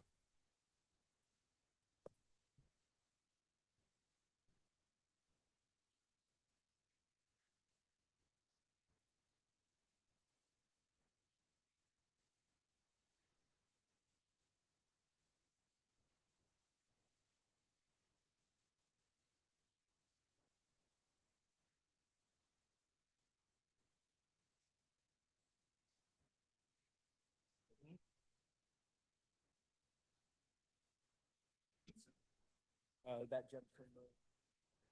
That jump. One of them. One of them.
with me. So excited. Can you do this? Can you do this? Can you do this? And then the next post is like, it's a gift. And I see his finger and I'm just, really, I know exactly how much. I read every word. Because I know it's going to come back. Because I get mostly people that message me on Instagram and all the different platforms. And so I'm usually at this sort of well, we talk on the, we can, we got the devs there, we got all the guys that want to help you out, and then I always try to put people there.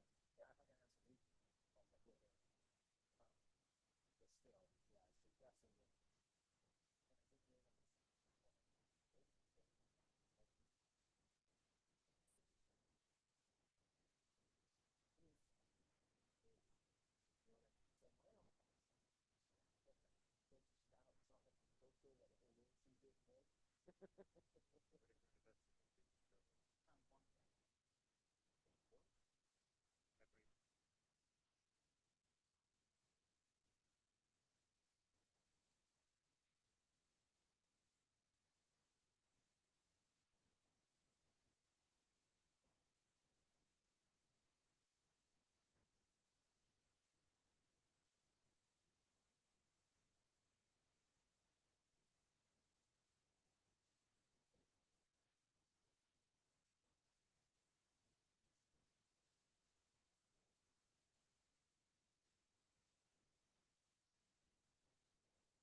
Another one.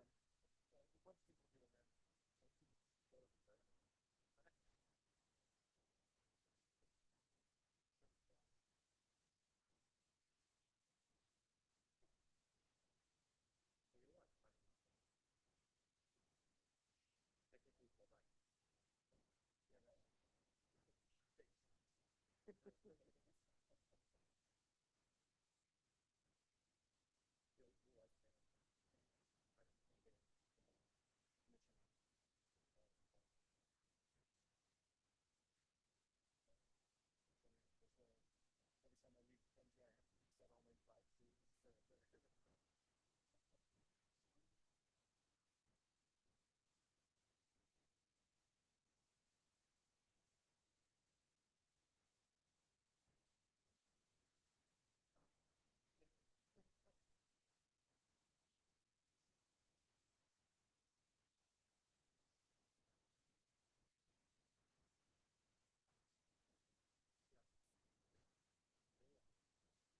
I have to set all my devices. Oh,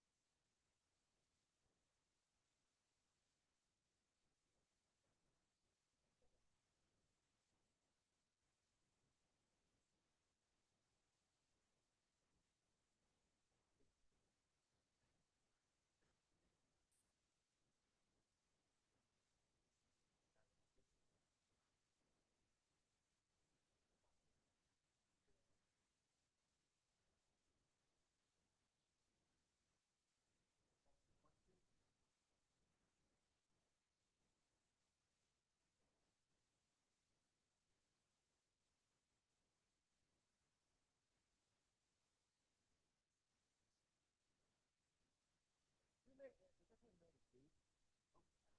Not really very shooting. Hey, everybody.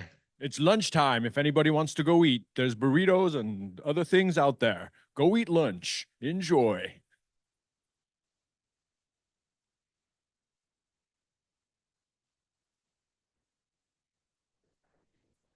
He didn't need an announcement. I needed an announcement. It's like radio.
Testing 1, 2, 3.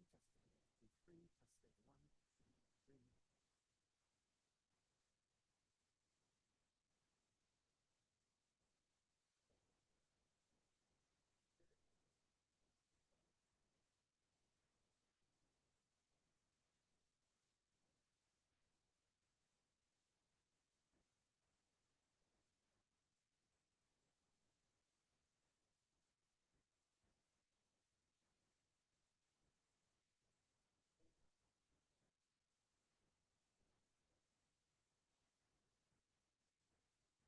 So many.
Hey, hey. Thank you everyone for your patience.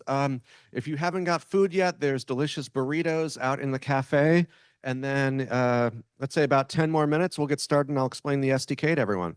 If there's anyone who's still having trouble connecting to their frame, please let me know and I'll get you connected.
Hey, hey, hey.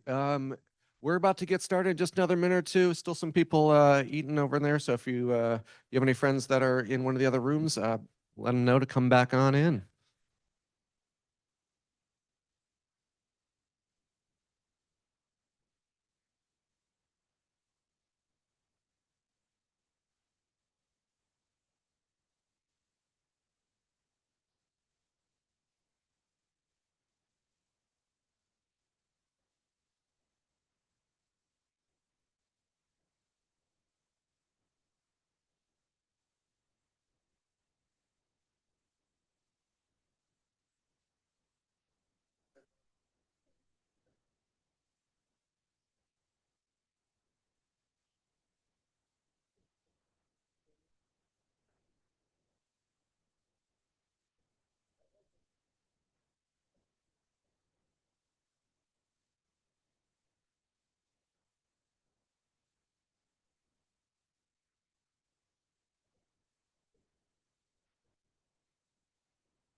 So we're going to get started again in just a few moments. One thing I did want to mention is we've been having a little bit earlier on. I think everyone was tripping over each other, pairing. So a little tip there. If you run some kind of one of the examples that prints to the screen, and you get your device paired, and you see that print on the screen, then you know that your computer is connected to your frame. What was happening earlier on, I was testing with someone, and suddenly we saw other stuff appear on the frame that we didn't send. So I think what was happening is we're connecting to each other's frames, and that's making it confusing. So, and then we unpair and all this kind of stuff. So once you've got it paired once, and you know for certain it's your frame because you saw something print on the screen, then you shouldn't need to unpair. If you get the can't find device error or something like that, just try to step a little bit away or move your frame close to your machine. Maybe make sure there's no other frame like too close to your laptop. I think that will be better than if you do the unpairing, then you end up in this mix up where you're tripping over each other again. So hopefully it helps out. Yeah, feel free to spread out as well. There's these little tables. So yeah, we'll get started again. Just a mo.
So, just a show of hands on how everyone is in the connected paired situation. Is everyone more or less okay, or does someone need?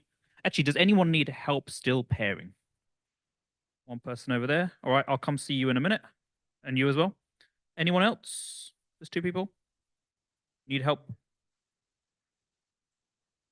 Okay, cool. Yep. So, yep, I think we're good then. One more tip, just to like what Dennis mentioned earlier.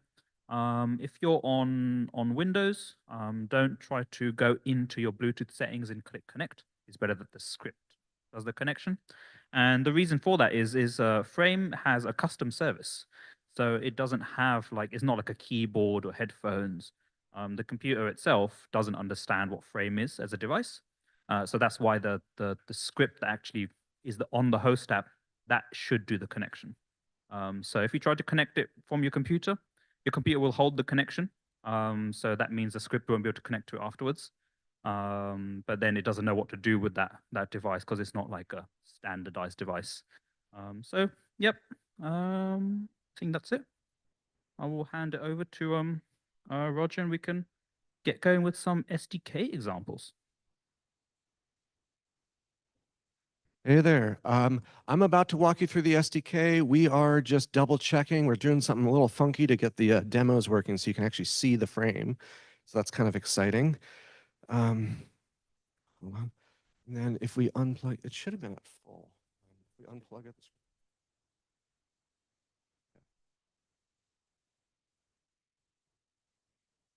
But yeah, in the meantime, again, my name is Roger Pincombe. We all still awake? We all here? Awesome. Cool. So I wanted to add on a bit about what Raj was saying earlier about how this all works in terms of, anyway, I'm just going to plow forward. So if what Raj showed you earlier was how to connect to the frame directly, how to run Lua code on the frame, how to use that kind of low-level Python connection. But for actual development, it's a lot easier if you use one of our SDKs. I've been building the SDKs. They are works in progress, but they're pretty much good to go for Python and Flutter.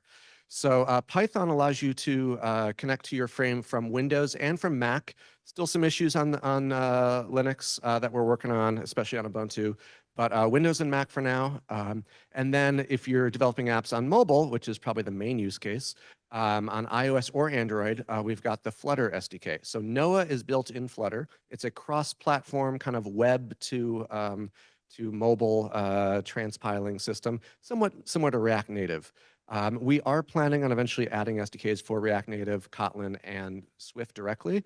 But it's a team of one working on it, so we'll get there. But in the meantime, for today, for mobile development, check out the Flutter SDK, and for testing on your computer, which is a lot easier to debug, try the Frame SDK for Python. So I'm going to walk you through that. I'm going to show you some examples using that are a higher level and a lot easier to wrap your head around than some of the raw byte writing and reading stuff that Raj was showing earlier. And then I'm going to show you some demos of what you can build with it. So oh, that's loud. 1 second here. Let me get this full screen. So to start off, I'm sure you all have seen the documentation by now. When you first land on the docs site, it'll get you here, get started with your brilliant products. You want to go to the frame section, and then on the left, or if you're on mobile, it's buried in a hamburger menu on the very top right. You click Building Apps. The Building Apps gives you a nice overview of how to build apps on Frame, especially if you're coming at this from experience building on Android-based wearable computing. Kind of helps set your mind straight about where everything runs. More or less what Raj told you earlier in terms of how to run things on a host device, your computer or phone, that talk to the frame. There's a quick example here you can copy and paste, but then the main thing here is ways to develop a frame. Again, we've got our SDKs. We've got the guidance for talking to Lua directly on the device. So this, again, walks you through the pairing for Bluetooth and all that kind of stuff. We've got our Lua API reference that Raj showed you earlier. But this Frame SDK is what I'm going to focus on. So I'm sure if you've tried to talk to Frame directly, it is possible. There's a lot of power in directly reading and writing the Bluetooth. That being said, it is difficult. So you have MTU limits. It's a lot of like writing manual loops. So the SDK is an attempt to wrap all of that in high-level functions that look very simple and easy. So to give you an example of how simple and easy they are, if you want to connect to your frame and get the battery, it's literally this in Python. We've got our main function. Let me zoom in a little more. We've got our main function. We start a connection with frame. It automatically handles the connection for us. And then we can say frame.getBatteryLevel. And the main thing to note in both Python and Flutter is most of this is asynchronous. Since we're doing I/O, you can't just call getBatteryLevel and use it immediately. You need to await it. And I'll go through that in more detail. But especially in Flutter, where it doesn't enforce using await, you can sometimes run into errors if you aren't careful about that. So if you have an error where it's not working the way you expect, check to make sure you're awaiting what needs to be awaited. But moving on, let's get started here. It's really simple to add the Frame SDK to your Python app. You just pip install Frame SDK. Let me go into this so you can kind of see what that looks like. And current version is 1.2.1. As we keep improving things, that'll go up. I'm keeping in lockstep with all this stuff that Raj is adding to the firmware. So if your firmware updates and then the SDK stops working, just update the SDK. For Flutter, it's Flutter pub add frame SDK. And again, we've got the package here. This one is a little more rough. I literally just built it this past week. There might be bugs. Please let me know. Ping me on Discord, ping me over email, ping me on GitHub. Let me know if you run into any issues, and we will work on fixing them. But there's also examples on each of these too. So the Flutter example is less simple because Flutter has a lot of overhead, but you'll be able to see it there. Going back here. So let's say we want to do something really simple. First of all, let me show you my IDE here. Hold on, let me zoom in.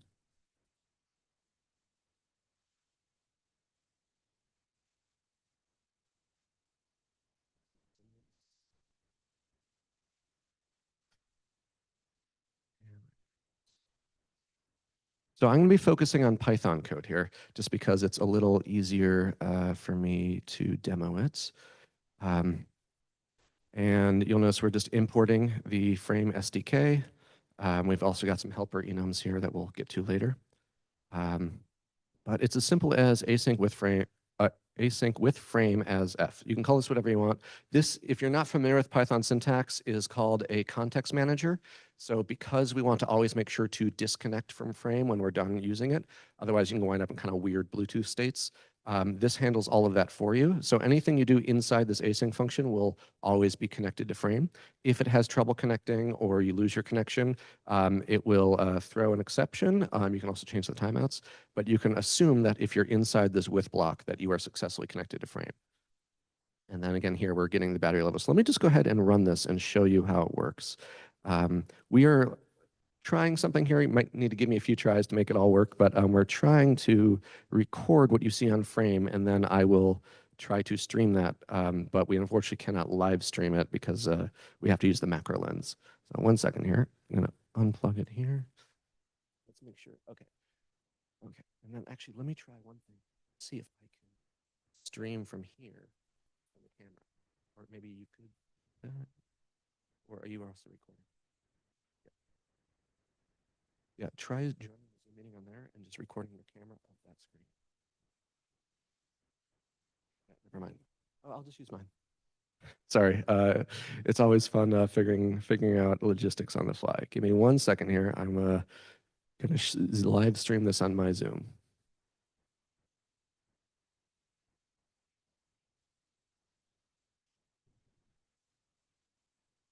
Okay.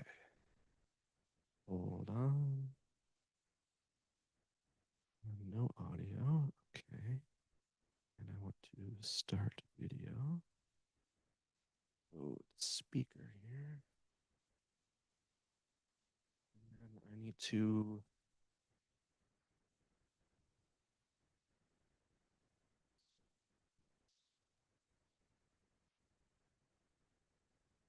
Oh, I need to stop sharing my screen. 1 second. So we got that camera. This camera. I think I. Yeah. All right, give us 1 second here. Is that okay? You can kind of see me over there. And then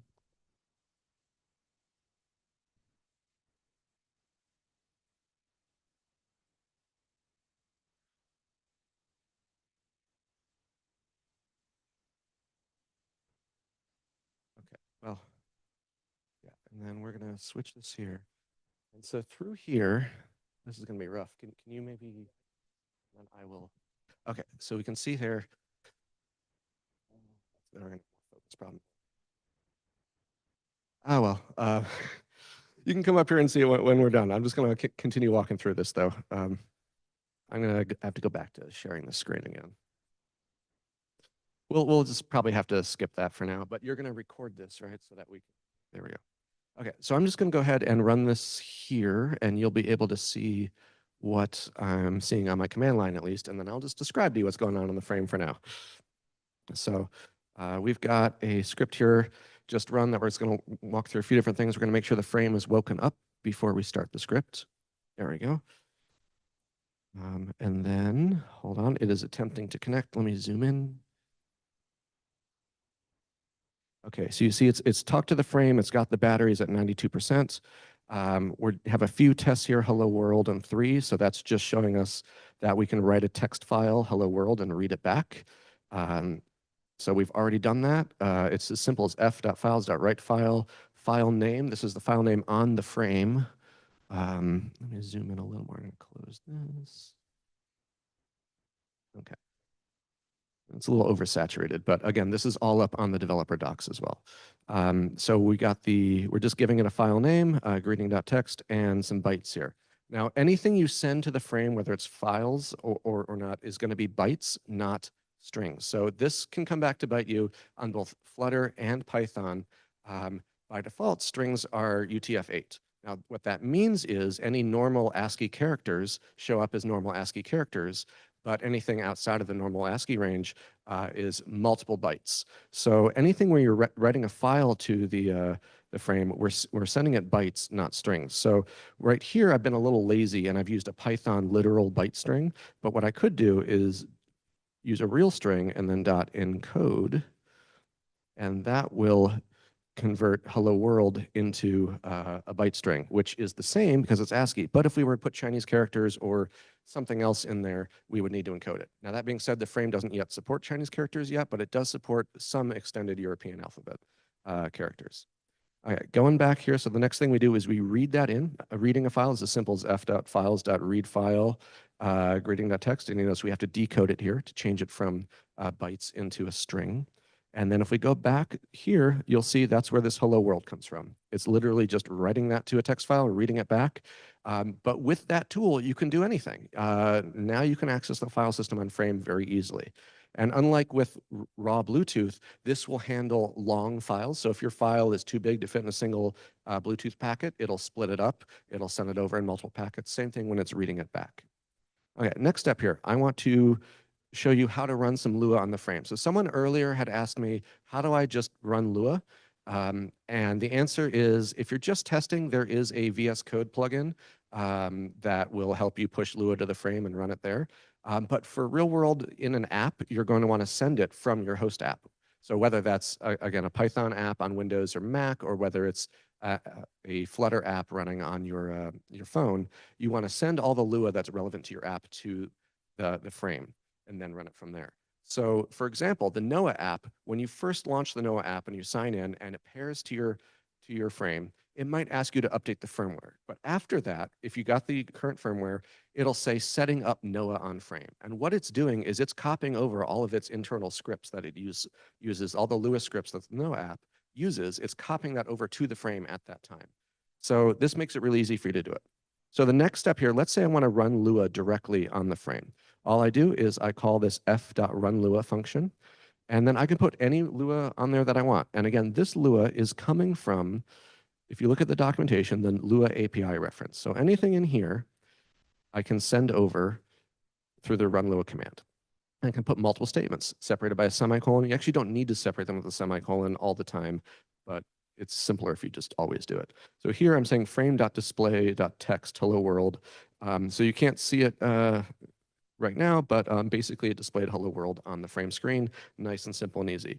Now this thing here is the Lua display text. So it doesn't do word wrapping, it doesn't do any of the niceties. It's literally just running the raw Lua that you can see in the docs. Later on, I'm going to show you a SDK function that does the same thing, but with word wrapping and with colors and alignment and all of that good stuff that's much easier to do. But continuing down here, Sometimes you just want to evaluate something. You want to print the result of a state of a expression on the frame. So that's what this f.evaluate does. Here I'm doing some math. I could have just as easily done this locally, but when I was checking the battery, well, get battery level is abstracted, but basically anything that is on the frame, whether you have a local variable or whatever, if you want to get that back, you can just f.evaluate. The next thing, we've got show text. So this is what I was talking about here that is a higher level abstraction over the Lua to display text. So f.display.show text, tap the frame to take a photo, and I want it aligned in the very middle. So again, we'll get you a video so you can see what this looks like. But instead of putting it in the upper left, this just centers it directly on the screen. No matter how long the text is, one line, multi-line, it'll wrap it automatically and put it directly in the center.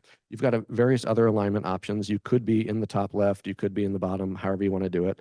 And it takes care of the details for you. Then next below here, we got this thing wait for tap. So what I'm seeing on the frame right now is the words tap the frame to take a photo. And then if we look back here, it says tap the frame to continue. So basically, it's waiting for me to tap the frame. So if you have something where you need the user to acknowledge something, or for example, in the Noah app where it says tap me in so you can start talking to it, it's a very simple one statement thing, await f.motion.wait for tap. So I'm going to go ahead and tap it here. And it's taking a photo. It's telling me it's taking a photo. And photo saved. So give it a second, and then the photo should show up here. If I open this directory, 1 second.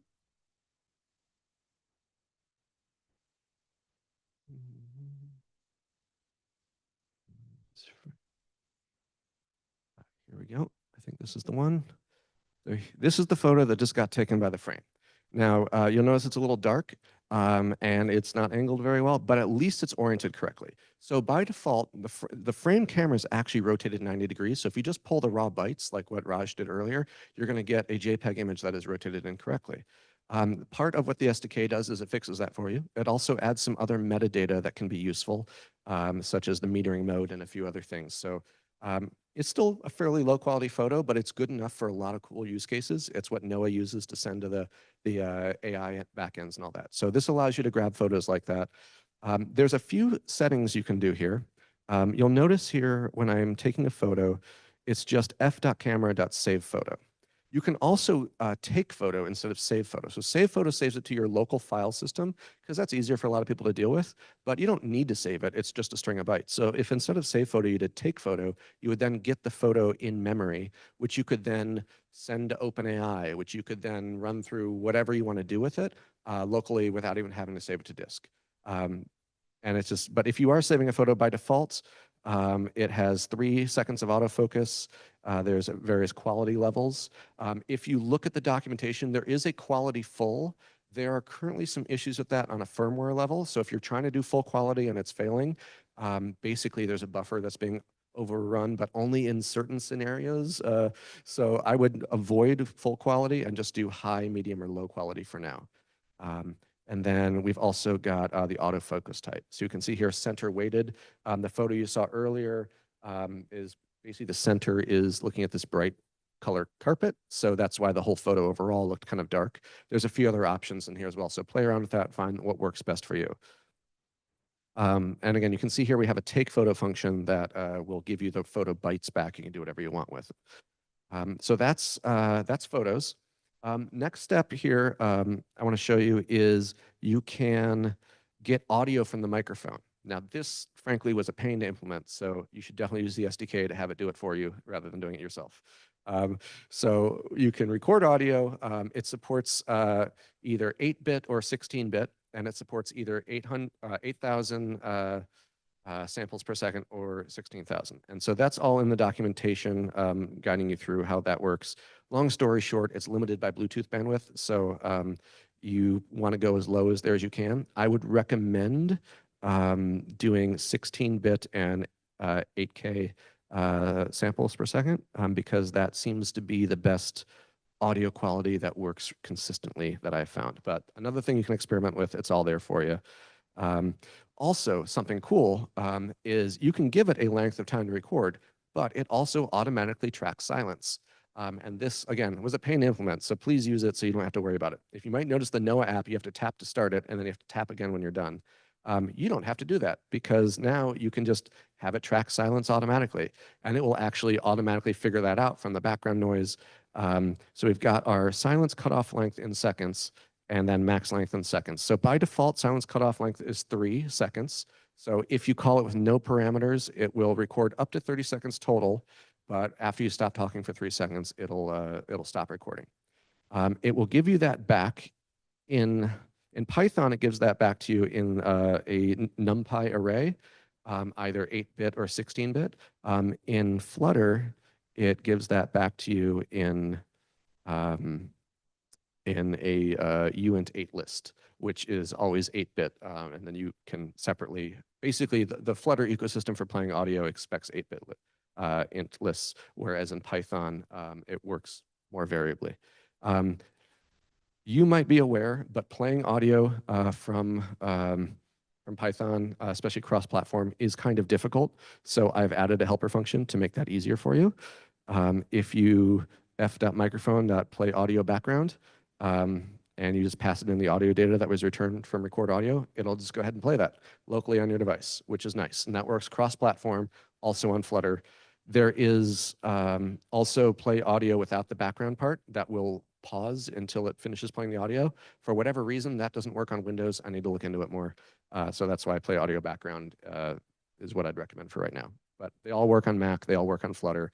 Check the documentation, figure out what works best for you. But probably what you're going to do with that audio is either save it to a file or send it to a service like OpenAI. So instead of record audio here, I could instead do microphone dot save audio file. And then this has the same parameters as record audio in terms of silence length and all that kind of stuff, but I can just give it a file name. And it has to be WAV. It always saves in WAV format. So there is no automatic conversion to MP3 or anything else like that. That being said, if you just get the bytes, you can pass it into any other Python or Flutter library that translates audio for you. So Python has a few different ones. They're somewhat platform specific. That's why I didn't go ahead and make the decision for you. I just give you the bytes. You do what you want with them. But if we saved audio file, testaudio.wav, that will then save it to a file. So depending on what you're doing with it, sometimes it's easier to upload the raw bytes to a service. Sometimes it's easier to upload a file. You have both options. And moving on. So we talked about the camera. We talked about microphone. Let's talk about motion. So I've already shown you the wait for tap function, which is cool because it lets you basically pause execution until someone taps. Beyond that, we have the ability to get the direction. So it's a bit of a misnomer. It gets the roll and pitch, so it gets how much you've turned your head, it gets how much you're looking up and down. So you can, with this track, if someone's making a nodding motion or someone's shaking their head no. The heading, or basically the compass direction, the heading, is currently 0 due to a firmware implementation thing that we're still working on. But eventually you'll be able to get, what direction are you facing as well. But right now that's 0, but you can still get the vertical and tilt direction. So I have a little example here that just samples it every 1/10 of a second for 5 seconds and then checks the difference. And so if you're shaking, it can tell you that one way or another. It's relatively easy to think of different things you could do with this. Maybe you have a list that you scroll based on looking up and down. If you ever used Google Glass a decade ago, that's how that worked. You would have a list and then you could tilt your head, which was kind of a cool interaction mechanism. But yeah, that is getting direction. There is also something I'll get into later where you can create a callback that happens whenever you tap the frame asynchronously. So instead of just waiting for tap here, which is blocking, you can register a callback. And I'll get to that I'll just show it to you now. I don't have that in the sample because it's a little more complicated. But let me pull it up here just for sake of completeness here. Need to do a better table of contents here. So under the motion section, we have run on tap. So run on tap allows you to register either a Lua script that runs on the frame, even if it's not connected to a computer or a phone, or a callback that runs in your Python or Swift code. So again, to double back on something we talked about earlier, the frame is almost entirely run through a host app. But sometimes you have your frame on and your phone is dead, or your phone is far away from you, or it's not connected to your phone for some reason, or your laptop. It is possible to have things run on frame without a phone. So one way of doing that is the main.lua, and one way of doing it is setting callbacks that happen when you tap. And both of those are covered in the SDK, and I will get to them a bit later. But that allows you to do things like if you have the frame on paired with Noah, and then your phone's unavailable and you tap it, it shows you that little disconnection icon. So that's actually in the main.lua. It's running on Wake, which is another callback we have here. So again, going back to if in the SDK documentation here, we've got under the system functions, we have run on Wake. And that similarly to the run on tap, it can either be Lua script that runs whenever your device wakes, even if it's not connected to something, or it can be a callback that runs in your Python or Flutter code. And that obviously allows you to do a lot more because you can use the full power of the SDK, but it has to be connected in order to do that. So what I would recommend in the real world is you actually set both of those. You have some reasonable fallback that runs in Lua, does what as much as you can, but then have the callback in your app, do the real meat of it. And I'm going to show you at the end of the demo, I have a little battery home screen with the time and the battery, and I'll show you how I've implemented that both using the SDK and in Lua so that you get both experiences.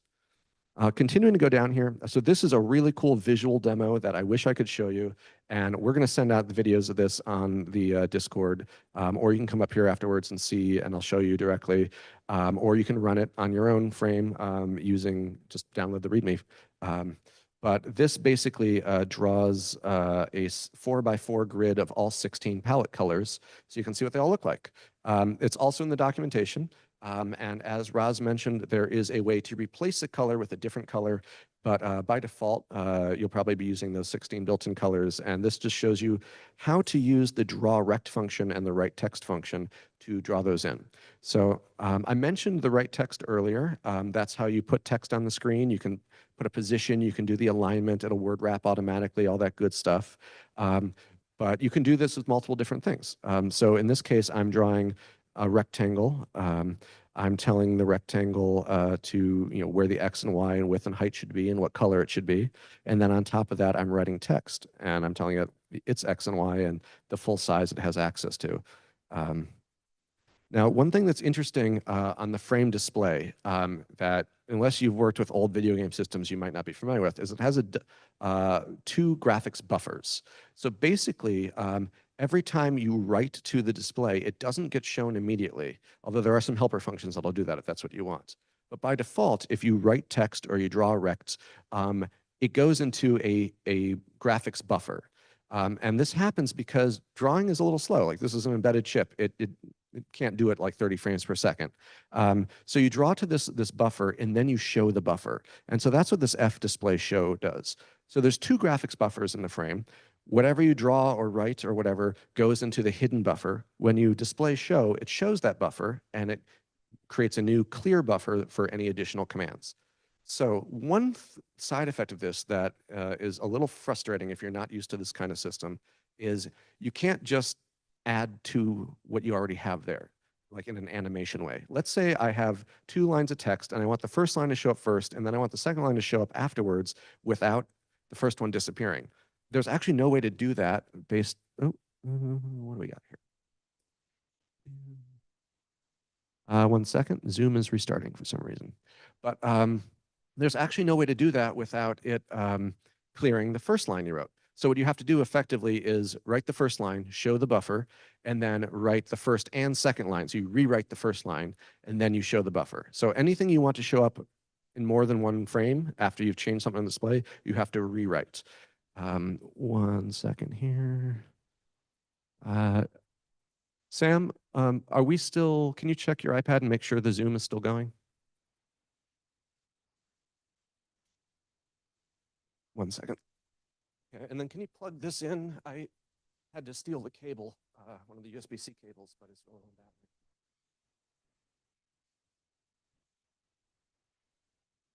Okay, I'm going to restart Zoom on my computer. Give me a second.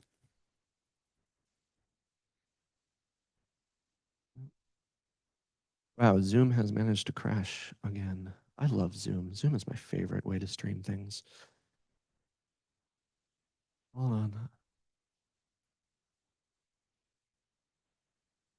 1 second. Okay. It's PowerPoint. The hell?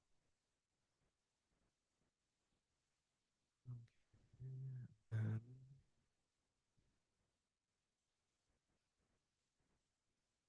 Okay. I'm just gonna restart this real quick. Give me 1 second here.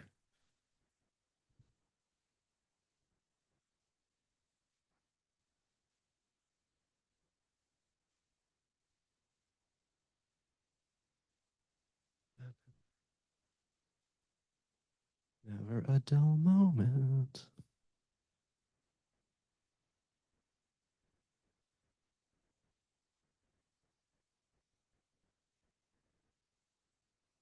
Is the Wi-Fi up?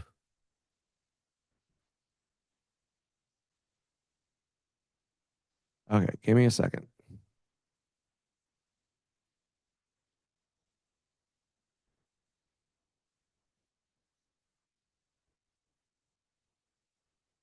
Okay.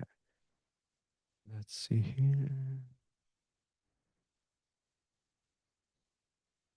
Okay, that seemed to have helped. Let me get the Zoom back up here and then we'll continue.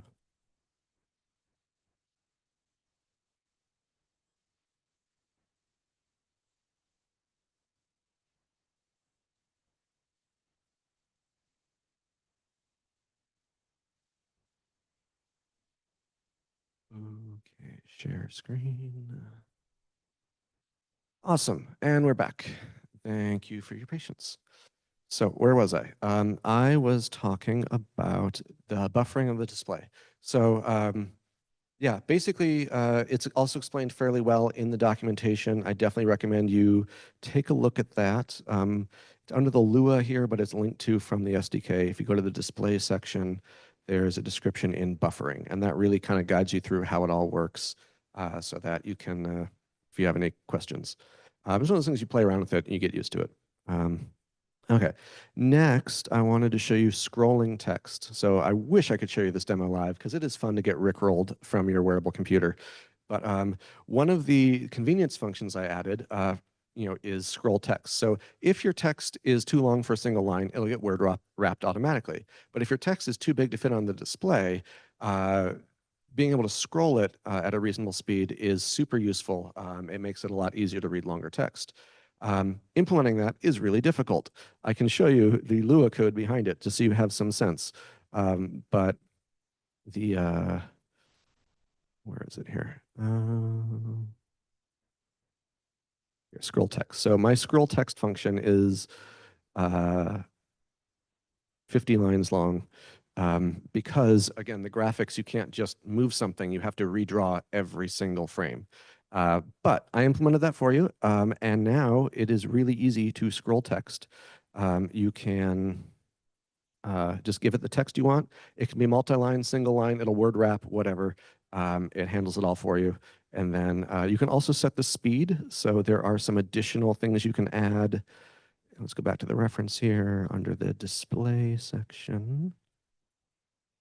Scroll text. So we've got lines per frame and delay. Now, delay by default is 0.12 seconds. That is as fast as I can reliably get the frame rate. So basically, a frame 9 times a second. Depending on how much text you have on screen. So every character is written effectively as a bitmap sprite, which means if you have a lot of characters on screen because you have long lines that have narrow characters since variable width, then it takes longer to draw. So by default, the delay is 0.12 or 0.12 seconds. However, depending on your content you're scrolling, you can make that lower and the scroll will be a little smoother, but I would test that out so you don't get jankiness. The way to make it go faster or slower is lines per frame. So by default, it's 5. So basically 5 pixels, it goes up every frame. If you want your scroll to go faster, you can increase that. If you want your scroll to go slower, I'd recommend using the delay, or you can reduce the lines per frame. And then color. So color, like anything else, you can set the color from the color palette. So on both Python and Flutter, color palette is an enum. All the colors have names. They also have numbers. So if you are using the default color palette, the name is probably the way to go because you know what color it is. If you're updating your color palette using the palette setting functions, then you might want to use the numbers instead, since the names don't have a lot of meaning. And the SDK will on the back end use the right one when talking to the various functions. So that is scrolling text. Also drawing rectangles. I mentioned before that we have this draw rect helper function. There's also a draw rect filled. So the draw rect filled basically allows you to specify the rectangle size, but also a border width, border color, and fill color. This is useful for creating things that look like dialog boxes. So you can have, a white border and then black on the inside, and then put your text on top of it. It looks a lot nicer. So when you have a system, platform as low level as this, a lot of the niceties, the UX stuff, the stuff that makes it feel friendly, isn't there for you by default. So a lot of that you kind of have to add in. So the SDK is partially about adding those in for you as a developer. It'll make it really easy for you to build things that feel friendly and useful. So that is the draw rect filled. Okay, so I did mention I was going to tell you about the run on wake capability. So run on wake here it accepts either a Lua script or a callback. So here I'm giving it a Lua script, and you can see this Lua script is it's not using the SDK, it's just Lua. So that's using the Lua API that's documented on the separate page that Raj was telling you about earlier. Because this needs to be able to run, even if it's not connected to a host device, all of it has to run in Lua. You'll notice here what we're doing is we're showing the battery level. In Lua, you can concatenate strings with a ... That tripped me up a little bit. And we're showing the battery level there. And then if the time has been set, we are showing the time. Now, one thing, this is in the documentation, but one thing that's can trip you up a little bit, by default, Lua, the frame doesn't actually track the time. It gives you a time since boot. So if you're talking to it directly without the SDK, and you go to time functions, you have to manually set the time if you want the time. Otherwise, it gives you relative time, which is fine. It still works for timers and things. For the SDK, as part of the connection process, I automatically set the time for you. So if you get the time from the frame in using the SDK, it will always give you the time, not the time since boot. The clock on the frame is not great. You will start getting divergence of multiple seconds over the course of a several minute run. So I basically have it every time the connection's reestablished, I reset the time. However, you may occasionally want to do that manually. If it becomes a problem for you, it probably won't be, but I had some tests that were failing, and I was like, why is it failing? Turns out the clock's diverging. So the way to do that, I haven't actually added to the documentation yet because I just added it last night. But basically, there is a function to set time, and that just pulls your system time, and it sets the time zone and everything also automatically. As long as whatever system you're connecting from is accurate, then your frame will be accurate. So that was a lot of me talking. I went through a bunch of stuff here. The demo is very compelling, I promise. Try it yourself on your own frame. If you go to the docs, the frame SDK reference, at the very bottom, there's a putting it all together section, and that has both Python and Flutter example that you can copy. But even better, if you go to either of the packages, they have in their README examples as well. And those are also available on GitHub. So there's links to the package managers, but you can also go to GitHub. Right now, they're on my personal GitHub. We haven't got those moved over to Brilliant Labs yet, but I swear they're legit. So Frame SDK Python and then Frame SDK Flutter. So yeah, please give that a try. I guarantee you it is a lot more pleasant than trying to write the Lua and everything directly, but also it's important that you learn how all the Lua and all that stuff works, because there will be occasions where you need to do that, especially wake on frame and on tap and anything asynchronous where you might not be connected to your phone. One other thing I wanted to mention is performance. So in order to make the SDK work, basically every command you run on the SDK translates to some amount of commands, one or more, that gets sent over Bluetooth to the frame. So let's say I want to, on my code, check the battery level and then display it on the frame. Technically, that's two separate Bluetooth round trips. The first one gets the battery level, returns it to my computer, and then my computer formats the text string and sends that back to the frame. So that's not that inefficient, but it is two Bluetooth round trips. So there are ways to make that more efficient by running stuff directly on frame. So if instead of saying, frame.display.set text or write text and getting back the battery level through the SDK, you could just run the Lua code directly. So again, that is up here. You can see the inefficient way to do it, where where is it? Setting it on the display.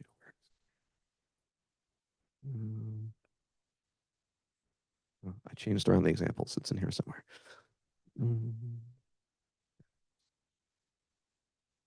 Oh, whatever. I'll just write it for you. So the inefficient way to do it would be await f.display show text and then say battery.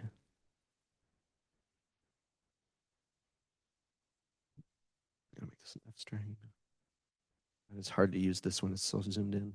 Okay, and then await, get battery level and all that. So that is two Bluetooth round trips. So again, not a big deal in practice, but for some things when you're like drawing a lot of stuff on the screen all at once, it might end up to be more efficient to do things directly in Lua. So let me show you how to do that more efficiently.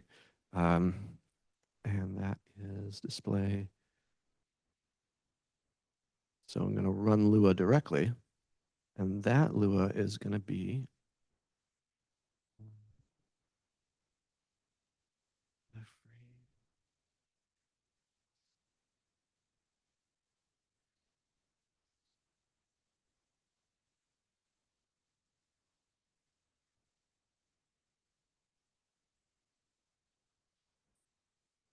So you see here, we're sending a single Lua command that sets the text to whatever the battery level is, which is getting here directly on the frame without round tripping to my computer.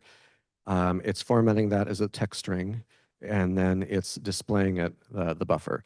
So that effectively saves me one round trip. Again, not the biggest deal. I would err on the side of developer convenience.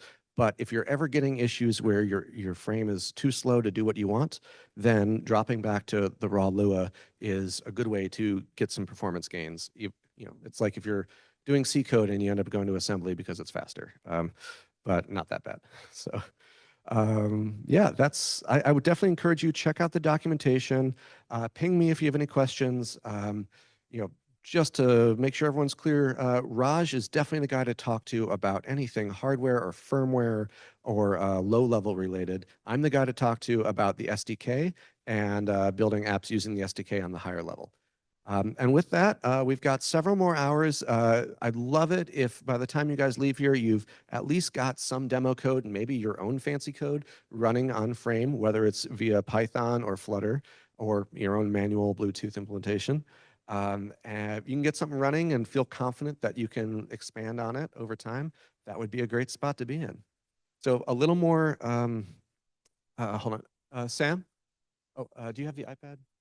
You just switch back to the presenter view. Let me stop sharing here. Okay. So a little more context on what the rest of the today is going to look like. There had been some confusion earlier. A lot of hackathons have prizes. We all love prizes. This is really more of the let's hack on something together. Let's build something. I know a lot of this can be a little confusing when you're trying to figure it out remotely. So getting everyone together, helping answer questions, help you get connected, and help you really get something off the ground is really what we're trying to do with this. There are no prizes. The prize is your confidence that you feel comfortable having built something. It's fine. I just stopped sharing. So the prize is that you've got something up and running. That being said, we are working on a longer term incentive program to get people to build cool stuff. Still working out the details, but check on Discord and on our website and everything. I think we're going to have some sort of remote competition for building apps and really building some cool stuff on top of Frame, and there will be prizes there as well. There are a few people who've pre-ordered their frames that haven't received them personally yet. If that's you, we have frames here that you can take home with you today rather than having to keep waiting for them to be mailed. Babak, I believe, and Zane can help you with that. And yeah, let us know if you have any questions. We're going to be here until 5:30 today. If you built something cool and you want to present it by around 4:30, let us know and we'll give you some time to present on stage. Thank you.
So I've noticed some frames are running an older version of the firmware. So you don't have colored text and things like that. You mentioned this before, but if anyone needs help updating their firmware, come grab me. I can help you. But the best way to update is using the Noah app. So if you download the Noah app from Play Store or App Store, connect the frame.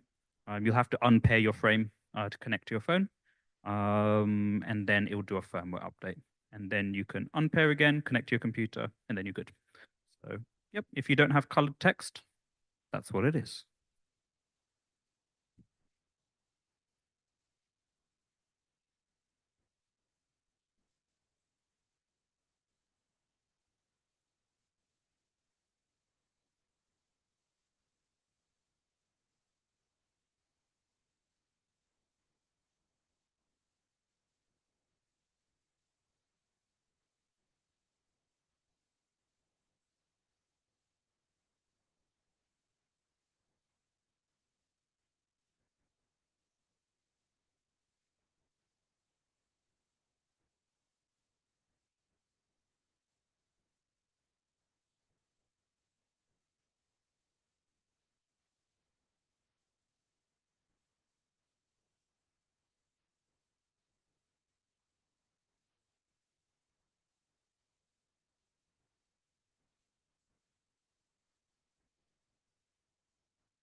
Hey, hey. I wanted to give you all a heads up, an issue some people have been running into. If you ever see an error that says something along the lines of there's an encryption key mismatch or there's an encryption error, that's caused by it trying to connect to a frame that is not your frame. So you pair a frame with your phone or your laptop, but every time you relaunch a program, whether it's Noah or something else, unless it has special code in there that remembers which the right frame is, which unfortunately doesn't appear to be working very well right now, it's going to end up trying to connect to any random frame that happens to be in range. And if that one isn't yours, then it will get an encryption error because it thinks it's paired, but it's not, so it can't talk to it. So if you're getting that, physically move away from other people that have frames. Sorry, it's not something we caught earlier. We haven't had this many frames in close proximity before. So yeah, if you see in your logs that something about a Bluetooth encryption error, it's because it's talking to the wrong frame that it's not actually paired with, and you need to move away from other frames.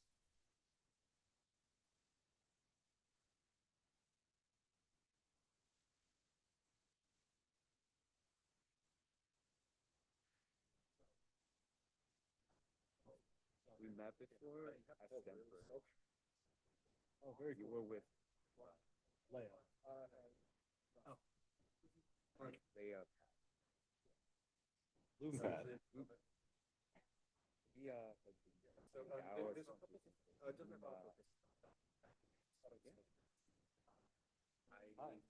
I'm not a Leia. I felt better. Yeah, I saw your other research. What do you do? So student. Very cool. Well, right now I'm just trying to get my Mac OS to actually install Frame SDK. Oh, If you got Python? Yeah, but basically I'm trying it through Homebrew, but even the Homebrew version.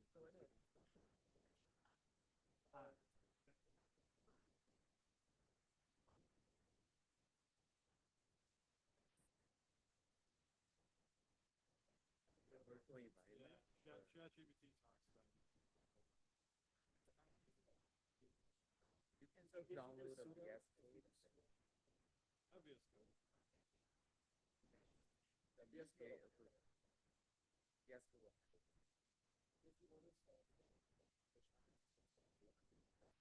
I actually want to do Flutter, but the amount of stuff I've got.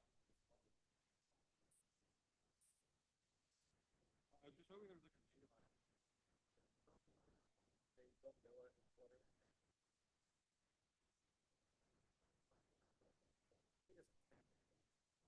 The mobile app. So I literally bought this today. Figuring out Swift. Figuring out Flutter. You know, it'd be like really cool if in Noah to here, if there's like a dev mode button, then it's open up like a text.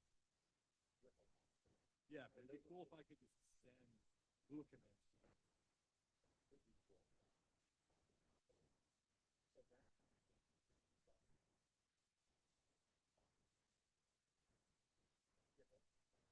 First,